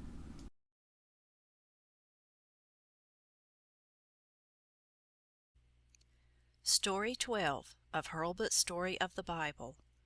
The Strong Man, How He Lived and How He Died. Judges 13:1 through 16:31. After Jephthah, 3 judges ruled in turn, named Ibzan, Elon, and Abdon. None of these were men of war, and in their days the land was quiet. But the people of Israel again began to worship idols, and as a punishment God allowed them once more to pass under the power of their enemies. The 7th oppression, which now fell upon Israel, was by far the hardest, the longest, and the most widely spread of any, for it was over all the tribes. It came from the Philistines, a strong and warlike people, who lived on the west of Israel upon the plain beside the Great Sea. They worshipped an idol called Dagon, which was made in the form of a fish's head on a man's body. These people, the Philistines, sent their armies up from the plain beside the sea to the mountains of Israel, and overran all the land. They took away from the Israelites all their swords and spears, so that they could not fight, and they robbed their land of all the crops, so that the people suffered for want of food. And as before, the Israelites in their trouble cried to the Lord, and the Lord heard their prayer. In the tribe land of Dan, which was next to the country of the Philistines, there was living a man named Manoah. One day an angel came to his wife and said, "You shall have a son, and when he grows up he will begin to save Israel from the hand of the Philistines. But your son must never drink any wine or strong drink as long as he lives, and his hair must be allowed to grow long, and must never be cut, for he shall be a Nazirite under the vow to the Lord." When a child was given especially to God, or when a man gave himself to some work for God, he was forbidden to drink wine, and as a sign his hair was left to grow long while the vow or promise to God was upon him.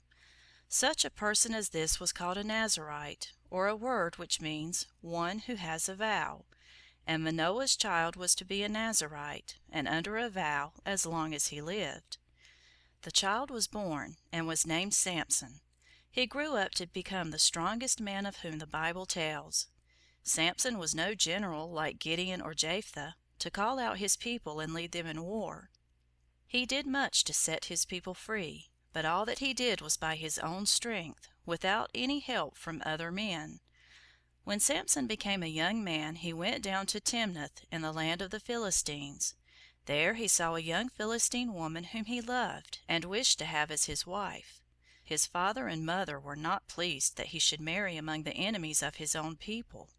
They did not know that God would make this marriage the means of bringing harm upon the Philistines, and of helping the Israelites. As Samson was going down to Timnath to see this young woman, a hungry young lion came out of the mountain, growling and roaring. Samson seized the lion, and tore him in pieces as easily as another man would have killed a little kid of the goats, and then went on his way. He made his visit and came home, but said nothing to anyone about the lion.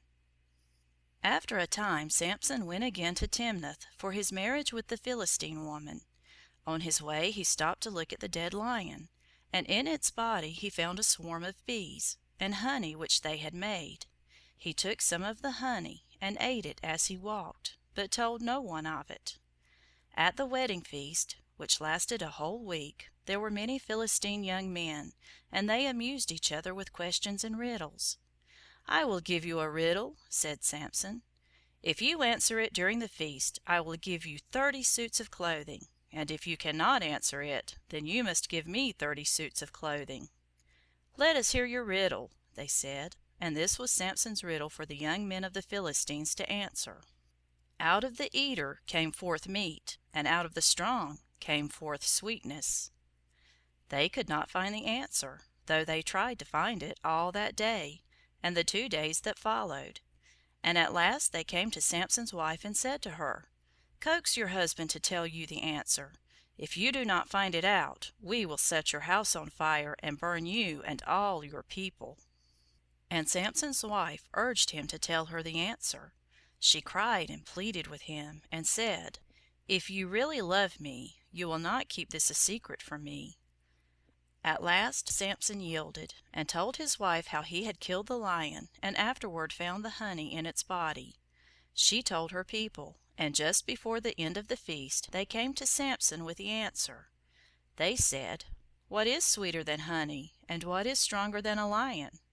And Samson said to them, "If you had not plowed with my heifer, you had not found out my riddle." By his heifer, which is a young cow, of course Samson meant his wife. Then Samson was required to give them 30 suits of clothing. He went out among the Philistines, killed the first 30 men whom he found, took off their clothes, and gave them to the guests at the feast. But all this made Samson very angry. He left his new wife and went home to his father's house. Then the parents of his wife gave her to another man. But after a time Samson's anger passed away, and he went again to Timnath to see his wife. But her father said to him, "You went away angry, and I supposed that you cared nothing for her. I gave her to another man, and now she is his wife. But here is her younger sister. You can take her for your wife instead." But Samson would not take his wife's sister. He went out very angry, determined to do harm to the Philistines, because they had cheated him. He caught all the wild foxes that he could find, until he had 300 of them. Then he tied them together in pairs, by their tails, and between each pair of foxes he tied to their tails a piece of dry wood which he set on fire. These foxes with firebrands on their tails he turned loose among the fields of the Philistines when the grain was ripe. They ran wildly over the fields, set the grain on fire, and burned it, and with the grain the olive trees in the fields.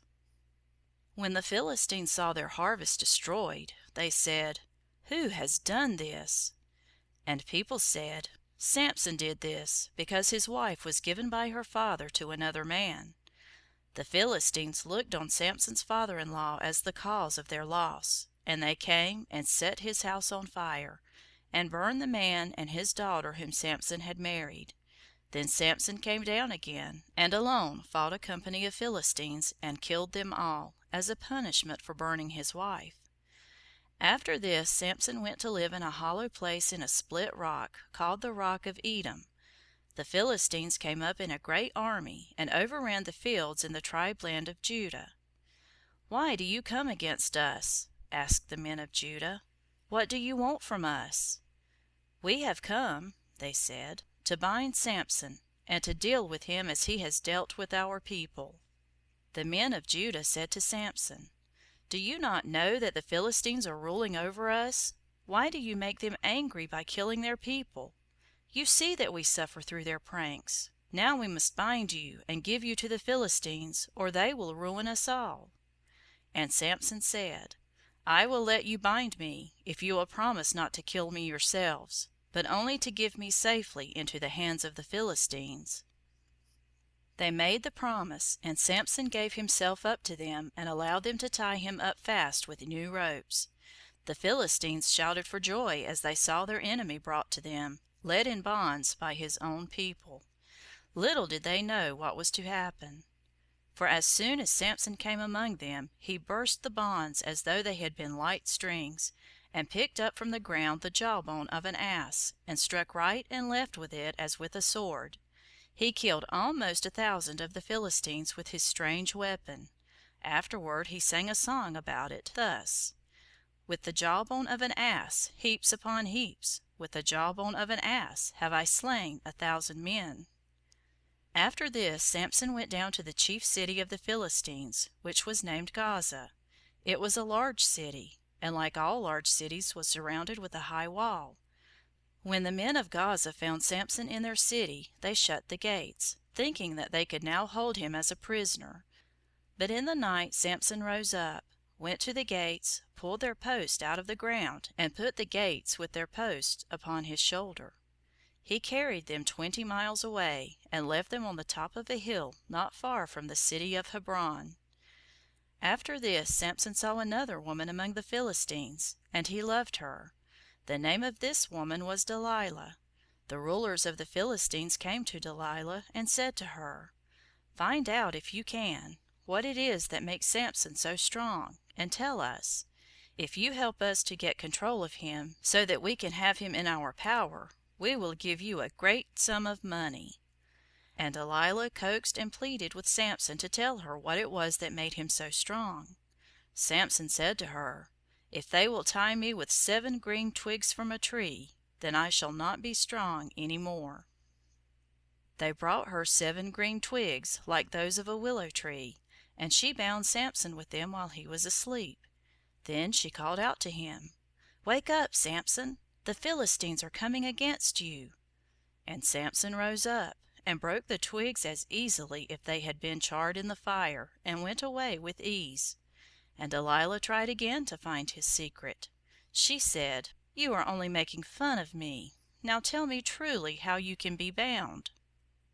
And Samson said, "Let them bind me with new ropes that have never been used before, and then I cannot get away." While Samson was asleep again, Delilah bound him with new ropes. Then she called out as before, "Get up, Samson, for the Philistines are coming." And when Samson rose up, the ropes broke as if they were thread, and Delilah again urged him to tell her, and he said, "You notice that my hair is in 7 locks. Weave it together in the loom, just as if it were the threads in a piece of cloth." Then while he was asleep, she wove his hair in the loom, and fastened it with a large pin to the weaving frame. When he awoke, he rose up, and carried away the pin and the beam of the weaving frame, for he was as strong as before. And Delilah said, "Why do you tell me that you love me as long as you deceive me and keep me from your secret?" And she pleaded with him day after day, until at last he yielded to her, and told her the real secret of his strength. He said, "I am a Nazirite, under a vow to the Lord not to drink wine and not to allow my hair to be cut.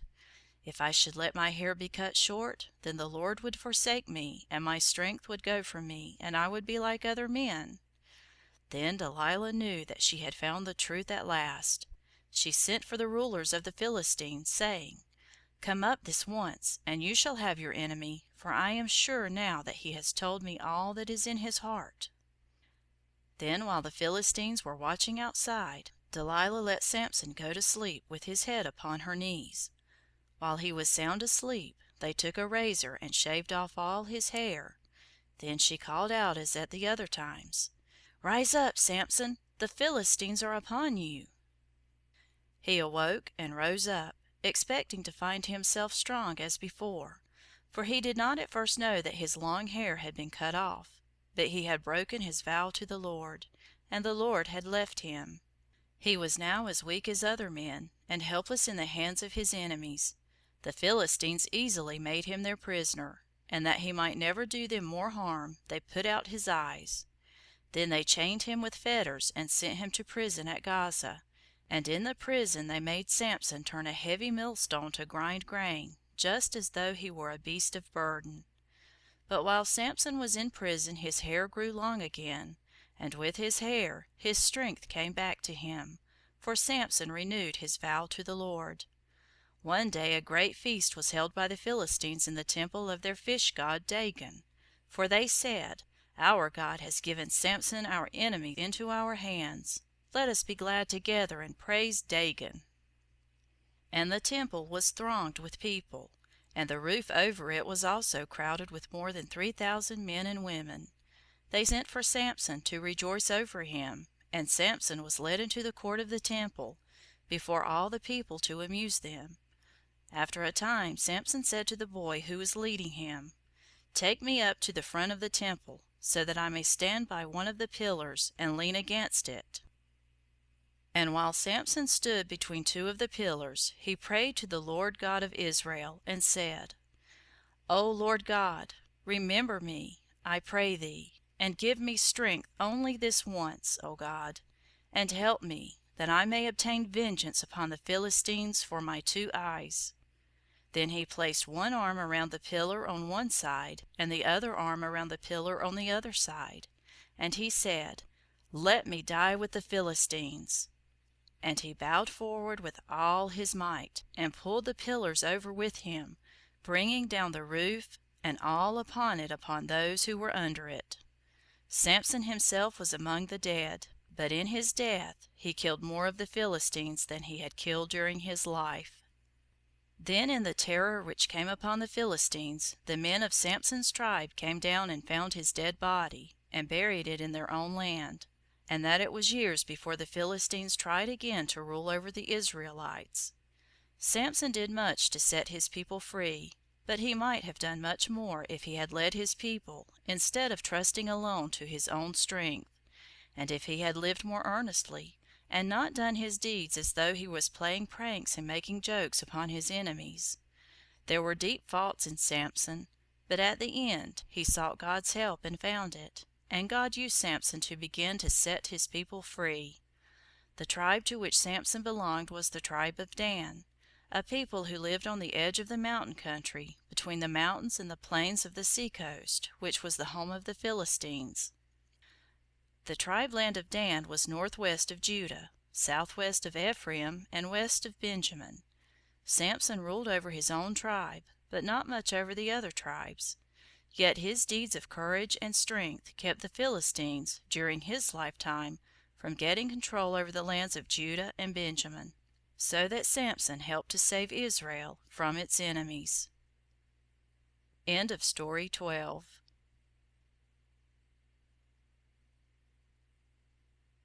Story number 13 of Hurlbut's Story of the Bible. The Idol Temple at Dan and its Priest. Judges chapter 17 verse 1 to chapter 18 verse 31.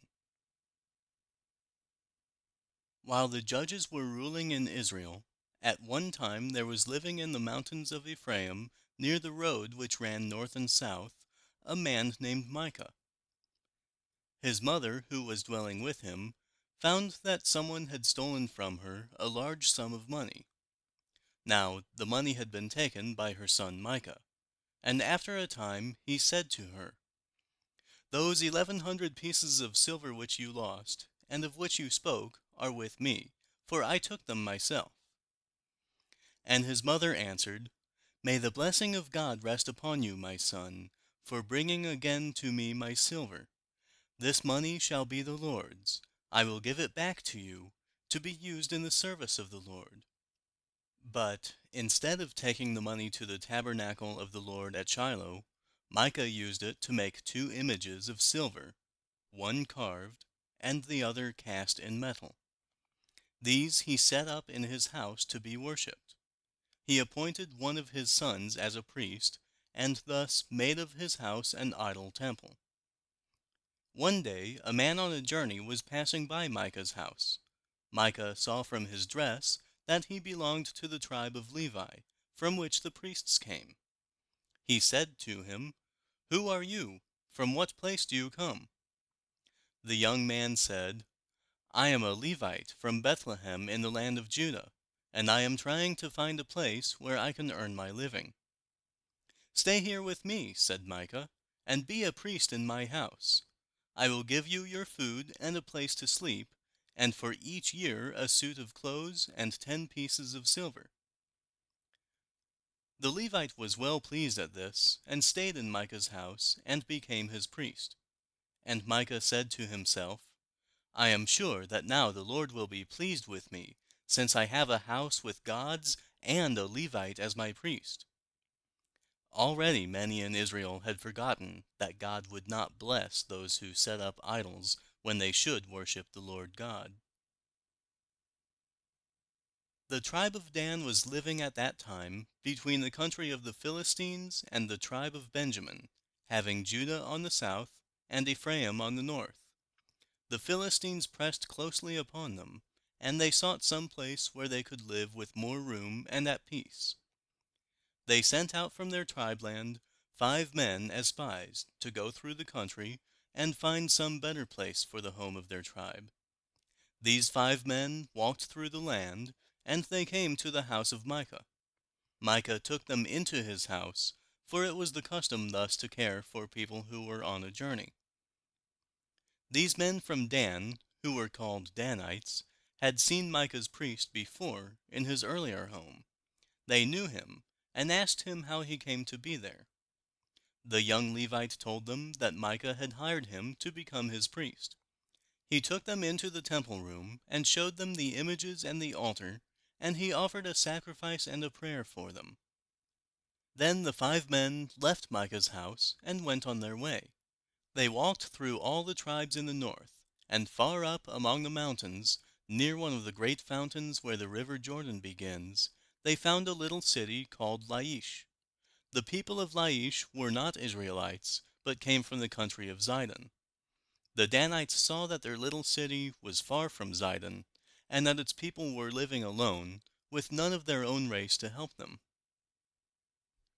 The men of Dan walked back over the mountains to their own people, near the Philistine country, and they brought back an account of their journey through the land.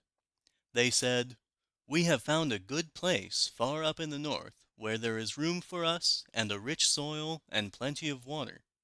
Come with us, and let us take that place for our home." So a large part of the tribe of Dan, with their wives and their children, went up toward this place. Among them were 600 men with shields and swords and spears for war. As they came near to Micah's house, one of the 5 men who had been there before said to them, "Do you know that in one of these houses there is an altar and a carved image, and another image, both of silver? Now think what you would better do." Then the 5 men came again into Micah's temple, while the 600 soldiers stood outside. They were just about to carry away the silver images, when the Levite said to them, "What are you doing?" And the men said to him, "Never mind what we are doing. Keep still and come with us. Is it not better for you to be a priest to a whole tribe than to one man?" Then the young priest said no more. He took away all the priestly robes and the silver ornaments and the images, and went away with the people of Dan. When Micah came home, he found that his temple had been robbed, and his images and his priest were taken away. He gathered some of his neighbors, and they hastened after the people of Dan. When they caught up with them, Micah cried out aloud to them.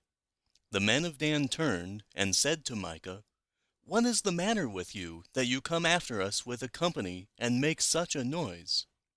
And Micah answered, "You have taken away my gods which I made, and my priest, and now what is left to me? And you say to me, what is the matter?" Then the men of Dan said, "Be careful what you say, or you may make some of our men angry, and they will fall on you, and then you will lose your life." Micah saw that the men of Dan were too strong for him to fight them, so he went back to his house without his priest and without his images. The Danites went up to the little city of Laish in the north. They took it and killed all the people who were living there. Then they built the city again and changed its name to Dan, the name of the father of their tribe. There at Dan they built a temple, and in it they set up the images, and this Levite became their priest. And the strangest part of all the story is that this Levite was a grandson of Moses, the man of God and the great prophet. So soon did the people of Israel fall into sin, and so deeply, that the grandson of Moses became the priest in a temple of idols. And at this time the house of God was at Shiloh. Yet at Dan during those years, and for many years afterward, was a temple of idols, and within its walls a line of priests descended from Moses were worshipping and offering sacrifices to images. And as the temple of idols in Dan was much nearer to the people in the northern part of the land than was the house of the Lord, the tabernacle at Shiloh, Very many of those who lived in the north went to this idol temple to worship. So the people of Israel were led away from God to serve idols. This was very displeasing to God. End of story number 13. Story 14 from Hurlbut's Story of the Bible. How Ruth Gleaned in the Field of Boaz. Ruth, chapter 1, verse 1 to chapter 4, verse 22. In the time of the judges in Israel, a man named Elimelech was living in the town of Bethlehem in the tribe of Judah, about 6 miles south of Jerusalem. His wife's name was Naomi, and his 2 sons were Mahlon and Chilion. For some years the crops were poor, and food was scarce in Judah, and Elimelech and his family went to live in the land of Moab, which was on the east of the Dead Sea, as Judah was on the west. There they stayed 10 years, and in that time Elimelech died.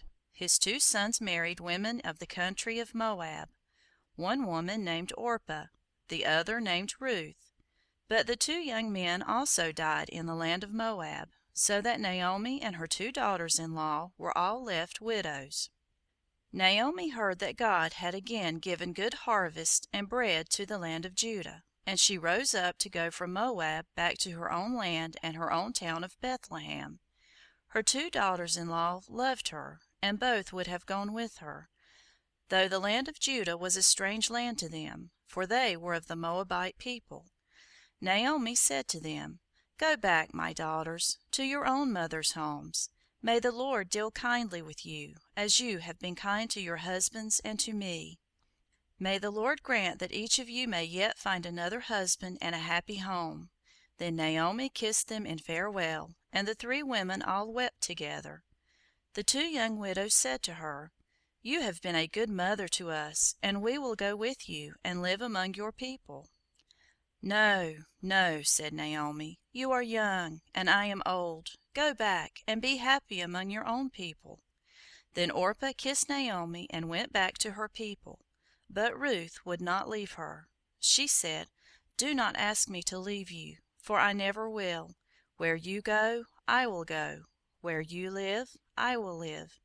Your people shall be my people, and your God shall be my God. Where you die, I will die and be buried. Nothing but death itself shall part you and me."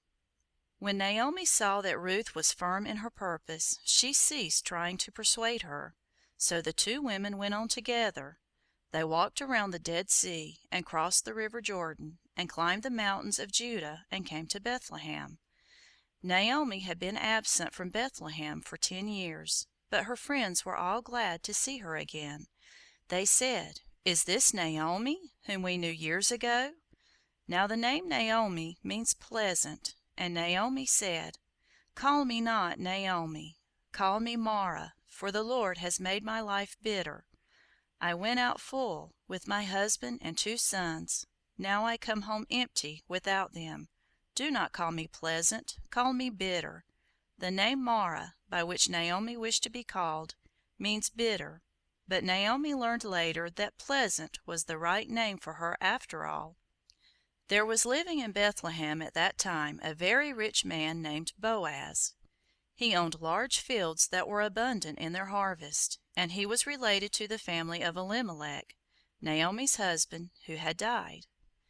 It was the custom in Israel, when they reaped the grain, not to gather all the stalks, but to leave some for the poor people, who followed after the reapers with their sickles, and gathered what was left. When Naomi and Ruth came to Bethlehem, it was the time of the barley harvest, and Ruth went out into the fields to glean the grain which the reapers had left. It so happened that she was gleaning in the field that belonged to Boaz, this rich man. Boaz came out from the town to see his men reaping, and he said to them, "The Lord be with you." And they answered him, "The Lord bless you." And Boaz said to his master of the reapers, "Who is the young woman that I see gleaning in the field?" The man answered, "It is the young woman from the land of Moab, who came with Naomi. She asked leave to glean after the reapers, and has been here gathering grain since yesterday." Then Boaz said to Ruth, "Listen to me, my daughter. "Do not go to any other field, but stay here with my young women. No one shall harm you, and when you are thirsty, go and drink at our vessels of water." Then Ruth bowed to Boaz and thanked him for his kindness, all the more kind because she was a stranger in Israel. Boaz said, "I have heard how true you have been to your mother-in-law Naomi, in leaving your own land and coming with her to this land. May the Lord, under whose wings you have come, give you a reward."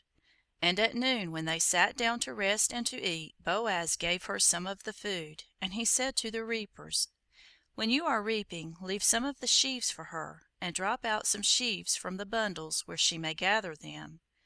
That evening Ruth showed Naomi how much she had gleaned, and told her of the rich man Boaz, who had been so kind to her.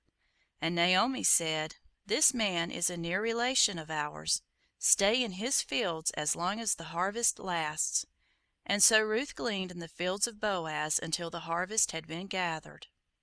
At the end of the harvest Boaz held a feast on the threshing floor. And after the feast, by the advice of Naomi, Ruth went to him and said to him, "You are a near relation of my husband and of his father Elimelech. Now will you not do good to us for his sake?" And when Boaz saw Ruth, he loved her, and soon after this he took her as his wife. And Naomi and Ruth went to live in his home, so that Naomi's life was no more bitter, but pleasant. And Boaz and Ruth had a son, whom they named Obed. And later Obed had a son named Jesse, and Jesse was the father of David, the shepherd boy who became king. So Ruth, the young woman of Moab, who chose the people and the God of Israel, became the mother of kings. End of story 14.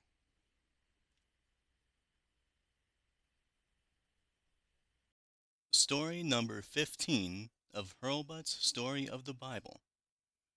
The Little Boy with a Linen Coat.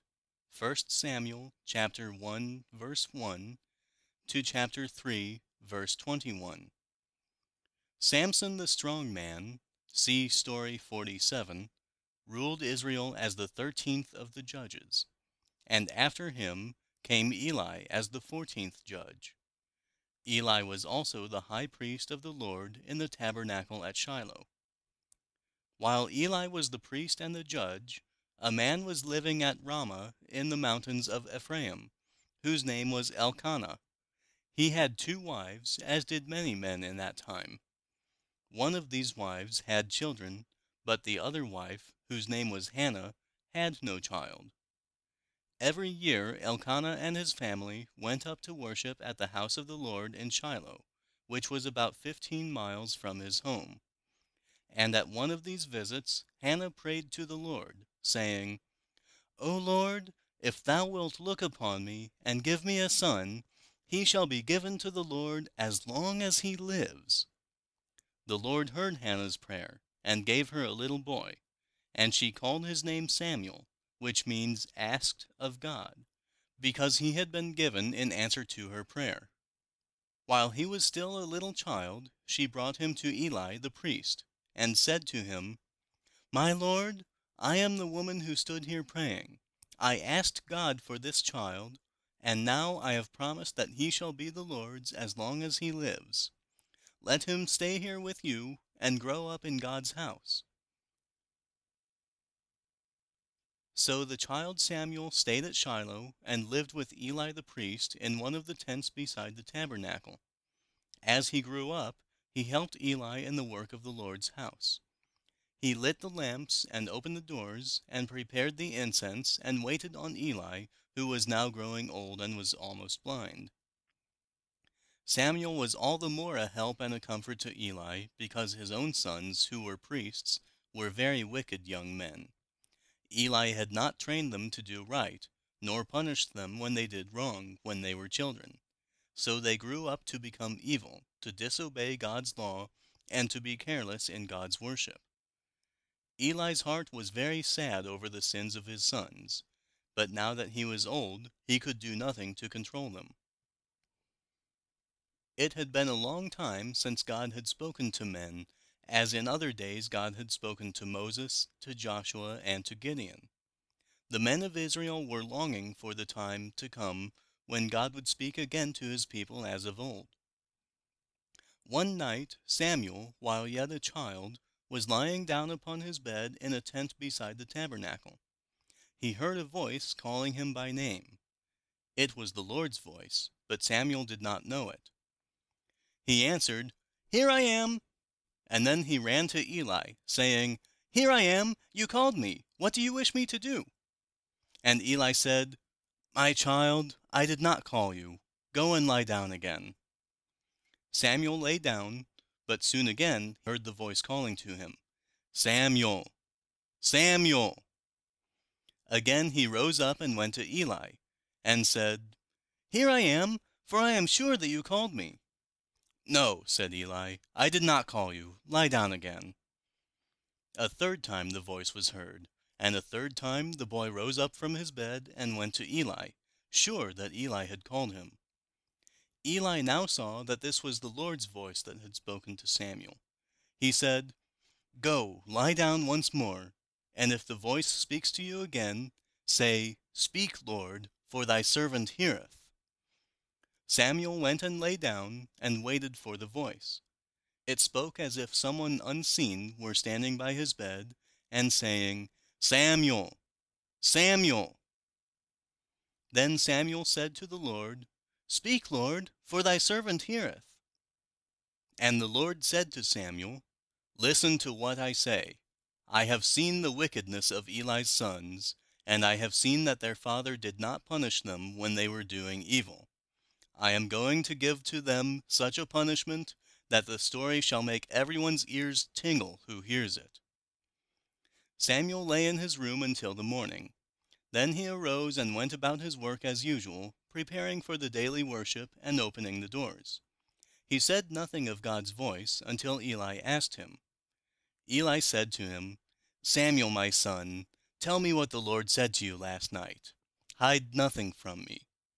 And Samuel told Eli all that God had said, though it was a sad message to Eli. And Eli said, "It is the Lord. Let him do what seems good to him." And then the news went through all the land that God had spoken once more to his people. And Hannah, the lonely mother in the mountains of Ephraim, heard that her son was the prophet to whom God spoke as his messenger to all Israel. From that time God spoke to Samuel, and Samuel gave God's word to the 12 tribes. End of story number 15. Story 16 of Hurlbut's Story of the Bible. How the idol fell down before the ark.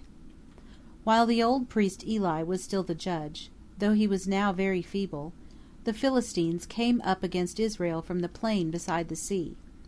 A battle was fought, and many of the Israelites were slain. Then the chiefs of the people said, "We have been beaten in the battle because the Lord was not with us. Let us take with us against our enemies the ark of the covenant from the tabernacle, and then the Lord will be among us." So they went to Shiloh, and they took out from the Holy of Holies in the tabernacle, see story 27, the ark of the covenant, and the 2 sons of Eli the priest went with the ark to care for it. When the ark was brought into the camp of the Israelites, all the men of war gave a great shout, so that the earth rang with the sound. And when the Philistines heard the shouting, they wondered what caused it, and some one told them that it was because the God of the Israelites had come into their camp.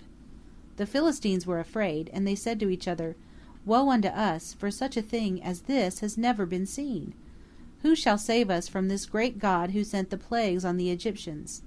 Let us be bold, and act like men, and fight, so that we may not be made servants to the Israelites, as they have been to us." The next day there was a great battle. The Philistines overcame the Israelites and slew thousands of them. They killed the 2 sons of Eli, and they took of the ark of the Lord away with them into their own land. On the day of the battle Eli, old and blind, was sitting beside the door of the tabernacle, his heart trembling for the ark of the Lord. A man came from the army running, with his garments torn, and with earth on his head as a sign of sorrow. As the man came near the city and brought the news of the battle, a great cry rose up from the people. When Eli heard the noise, he said, "What does this noise mean? What has happened?"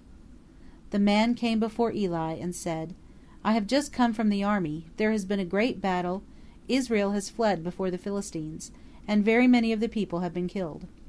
Your 2 sons are dead, and the ark of God has been taken by the enemy." When the old man heard this last word, that the ark of God was taken, he fell backward from his seat and dropped dead upon the ground. And all the land mourned and wept over the loss of the ark more than over the victory of the Philistines. The Philistines took the ark of God down to Ashdod, one of their chief cities. They set it in the temple of Dagon, their fish-headed idol. The next morning, when they came into the temple, the image of Dagon was lying upon its face before the ark of the Lord. They stood the image up again, but on the next morning not only was Dagon fallen down before the ark, but the hands and the head of Dagon had been cut off and were lying on the floor. Besides all this, in the city of Ashdod, where the ark had been taken, all the people began to have boils and sores. They saw in this the hand of the God of Israel, and they sent the ark to Gath, another of their cities. There, too, the people broke out with boils and sores. They sent the ark to Ekron, but the people of that city said, "We will not have the ark of God among us. Send it back to its own land, or we shall all die." Then the rulers of the Philistines resolved to send back the ark of God into the land of Israel. They placed it upon a wagon, and before the wagon they yoked 2 cows. The cows had calves, but they tied the calves at home, in order to find whether the cows would go home to their calves or would take the ark away. But the cows took the road which led away from their own calves, straight up the hills toward the land of Israel, and they turned neither to the right hand nor the left. The cows drew the ark up to the village of Beth-Shemesh, where the people were reaping their wheat harvest on the hillsides. They saw the ark and were glad. The cows stopped beside a great stone in the field. Then the men of Beth-Shemesh cut up the wagon, and with it made a fire, and on the stone as an altar offered the 2 cows as an offering to the Lord.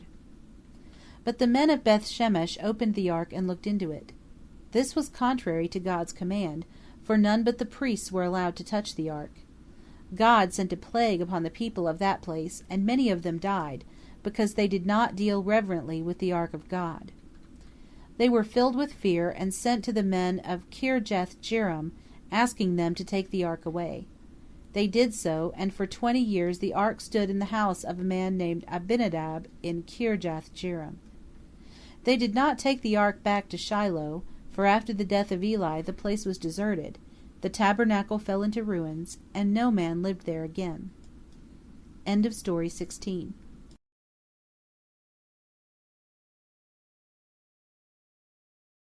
Story 17 from Hurlbut's Story of the Bible. The Last of the Judges. 1 Samuel chapter 7, verses 2 to 17. When the ark of God was taken and the tabernacle fell into ruins, Samuel was still a boy. He went to his father's house at Ramah, which was in the mountains, about 4 miles north of Jerusalem. Ramah was the home of Samuel after this as long as he lived. For some years while Samuel was growing up, there was no judge in Israel, and no head of the tribes. The Philistines ruled the people, and took from them a large part of their harvests, their sheep, and their oxen.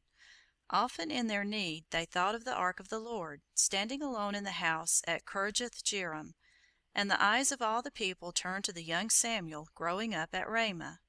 For Samuel walked with God, and God spoke to Samuel, as God had spoken to Abraham, and to Moses, and to Joshua. As soon as Samuel had grown up to be a man, he began to go among the tribes and to give to the people everywhere God's word to them. And this was what Samuel said: "If you will really come back with all your heart to the Lord God of Israel, put away the false gods, the images of Baal and of Asherah, and seek the Lord alone and serve him, then God will set you free from the Philistines." After Samuel's words, the people began to throw down the idols, and to pray to the God of Israel. And Samuel called the people from all the land to gather in one place, as many as could come. They met at a place called Mizpah, in the mountains of Benjamin, not far from Jerusalem.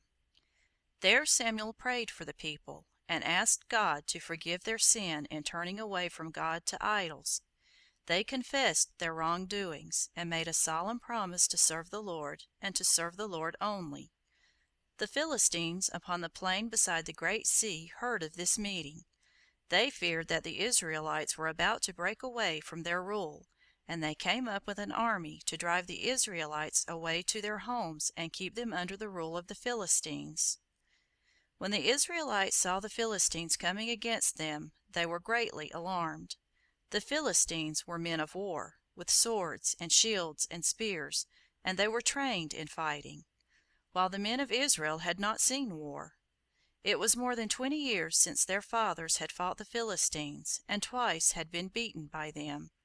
They had neither weapons nor training, and they felt themselves helpless against their enemies. They looked to Samuel, just as children would look to a father, and they said to him, "Do not cease praying and crying to the Lord for us, that he may save us from the Philistines." Then Samuel took a lamb and offered it up to the Lord as a burnt offering for the people, and he prayed mightily that God would help Israel, and God heard his prayer. Just as the Philistines were rushing upon the helpless men of Israel, there came a great storm with rolling thunder and flashing lightning. Such storms do not come often in that land, and this was so heavy that it frightened the Philistines. They threw down their spears and swords in sudden terror and ran away. The men of Israel picked up these arms and gathered such other weapons as they could find, and they followed the Philistines and killed many of them, and won a great victory over them. By this one stroke the power of the Philistines was broken, and they lost their rule over Israel. And it so happened that the place where Samuel won this great victory was the very place where the Israelites had been beaten twice before, the place where the ark of God had been taken, as we read in the last story. On the battlefield Samuel set up a great stone to mark the place, and he gave it the name Ebenezer, which means the stone of help. "For," said Samuel, "this was the place where the Lord helped us." After this defeat the Philistines came no more into the land of Israel in the years while Samuel ruled as judge over the tribes. He was the 15th of the judges, and the last. He went throughout the land, and people everywhere brought to him their questions and their differences for Samuel to decide. For they knew that he was a good man, and would do justly between man and man. From each journey he came back to Ramah. There was his home, and there he built an altar to the Lord. Samuel lived many years and ruled the people wisely, so that all trusted him. He taught the Israelites to worship the Lord God, and to put away the idols which so many of them had served. While Samuel ruled, there was peace in all the tribes, and no enemies came from the lands around to do harm to the Israelites. But the Philistines were still very strong, and held rule over some parts of Israel near their own land, although there was no war. Samuel was not a man of war, like Gideon or Jephthah, but a man of peace, and his rule was quiet, though it was strong. End of Story 17.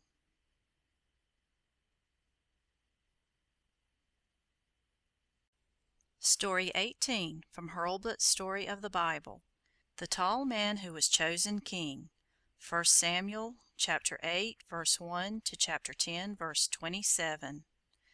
When Samuel, the good man and the wise judge, grew old, he made his sons judges in Israel, to help him in the care of the people. But Samuel's sons did not walk in his ways. They did not try always to do justly. When men brought matters before them to be decided, they would decide for the one who gave them money, and not always for the one who was in the right. The elders of all the tribes of Israel came to Samuel at his home in Ramah, and they said to him, "You are growing old, and your sons do not rule as well as you have ruled. All the lands around us have kings. Let us have a king also, and do you choose the king for us." This was not pleasing to Samuel, not because he wished to rule, but because the Lord God was their king, and he felt that for Israel to have such a king as those who ruled the nations around them would be turning away from the Lord. Samuel prayed to the Lord, and the Lord said to him, "Listen to the people in what they ask, for they have not turned away from you. They have turned away from me in asking for a king. Let them have a king, but tell them of the wrong that they are doing, and show them what trouble their king will bring upon them." Then Samuel called the elders of the people together, and he said to them, "If you have a king, as do the nations around, he will take your sons away from you, and will make some of them soldiers, and horsemen, and men to drive his chariots. He will take others of your sons to wait on him, to work in his fields, and to make his chariots and his weapons for war. Your king will take the best of your fields and your farms, will give them to the men of his court who are around him. He will make your daughters cook for him, and make bread, and serve in his palace. He will take a part of your sheep, and your oxen, and your asses. You will find that he will be your master, and you shall be his servants. The time shall come when you will cry out to the Lord on account of the king that you have chosen, and the Lord will not hear you." But the people would not follow Samuel's advice. They said, "No, we will have a king to reign over us, so that we may be like other nations, and our king shall be our judge, and shall lead us out to war." It was God's will that Israel should be a quiet, plain people, living alone in the mountains, serving the Lord and not trying to conquer other nations. But they wished to be a great people, to be strong in war, and to have riches and power. And the Lord said to Samuel, "Do as the people ask, and choose a king for them." Then Samuel sent the people to their homes, promising to find a king for them. There was at that time in the tribe of Benjamin a young man named Saul, the son of Kish. He was a very large man and noble-looking. From his shoulders he stood taller than any other man in Israel. His father Kish was a rich man, with wide fields and many flocks. Some asses that belonged to Kish had strayed away, and Saul went out with a servant to find them. While they were looking for the asses, they came near to Ramah, where Samuel lived. The servant said to Saul, "There is in this city a man of God whom all men honor. They say that he can tell what is about to happen, for he is a seer. Let us go to him and give him a present. Perhaps he can tell us where to find the asses." In those times a man to whom God made known his will was called a seer. In later times he was called a prophet. So Saul and his servant came to Ramah and asked for the seer. And while they were coming, the seer, who was Samuel, met them, on the day before the Lord had spoken to Samuel, and had said, "Tomorrow about this time I will send you a man out of the tribe of Benjamin, and you shall make him the prince of my people, and he shall save my people from the Philistines." And when Samuel saw this tall and noble-looking young man coming to meet him, he heard the Lord's voice saying, "This is the man of whom I spoke to you. He is the one that shall rule over my people." Then Saul came near to Samuel, not knowing who he was, and he said, "Can you tell me where the seer's house is?" And Samuel answered Saul, "I am the seer. Come with me up to the hill. We are to have an offering and a feast there. As for the asses that were lost 3 days ago, do not be troubled about them, for they have been found. But on whom is the desire of all Israel? Is it not on you and on your father's house?" Saul could not think what the seer meant in those last words. He said, "Is not my tribe of Benjamin the smallest of all the tribes? And is not my family the least of all the families in the tribe? Why do you say such things to me?" But Samuel led Saul and his servant into the best room at his house. At the table, where 30 had been invited, he gave Saul the best place, and he put before him the choicest of the meat, and he said, "This has been kept for you of all those invited to the feast." That night Saul and his servant slept in the best room, which was on the roof of Samuel's house. And the next morning Samuel sent the servant on while he spoke with Saul alone. He brought out a vial of oil, and poured it on Saul's head, and said, "The Lord has anointed you to be prince over his land and his people." Then he told Saul just what he would find on the way, where he would meet certain people, and what he must do. He said, "When you come to the tomb where Rachel is buried, 2 men will meet you and will say to you, 'The asses for which you were looking have been found, and now your father is looking for you.' Then under an oak you will meet 3 men carrying 3 kids, 3 loaves of bread, and a skin bottle full of wine, and these men will give you as a present 2 loaves of bread. Next, you will meet a company of prophets, men full of God's Spirit, with instruments of music, and the Lord's Spirit shall come upon you, and a new heart shall be given to you. All these things will show you that God is with you. Now go, and do whatever God tells you to do." And it came just as Samuel had said. These men met Saul, and when the prophets came near, singing and praising God, Saul joined them and also sang and praised the Lord. And in that hour a new spirit came to Saul. He was no more the farmer's son, for in him was the soul of a king. He came home and told at home how he had met Samuel, and that Samuel said to him that the asses had been found. But he did not tell them that Samuel had poured oil upon his head, and said that he was to be the king of Israel. Then Samuel called all the people to the meeting place at Mizpah, and he told them that they had wished for a king, and God had chosen a king for them. "Now," said Samuel, "let the men of the tribes pass by, each tribe and each family by itself." The people passed by Samuel, and when the tribe of Benjamin came, out of all the tribes Benjamin was taken, out of Benjamin 1 family, and out of that family Saul's name was called. But Saul was not with his family. He had hidden away. They found him and brought him out, and when he stood among the people, his head and shoulders rose above them all. And Samuel said, "Look at the man whom the Lord has chosen. There is not another like him among all the people." And all the people shouted, "God save the king! Long live the king!" Then Samuel told the people what should be the laws for the king and for the people to obey. He wrote them down in a book, and placed the book before the Lord. Then Samuel sent the people home, and Saul went back to his own house at a place called Gibeah, and with Saul went a company of men to whose hearts God had given a love for the king. So after 300 years, under the 15 judges, Israel now had a king. But among the people there were some who were not pleased with the new king, because he was an unknown man from the farm.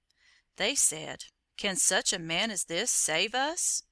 They showed no respect to the king, and in their hearts looked down upon him. But Saul said nothing, and showed his wisdom by appearing not to notice them. End of Story 18, as well as the end of Hurlbut's Story of the Bible, Part 2, by Jesse Lyman Hurlbut.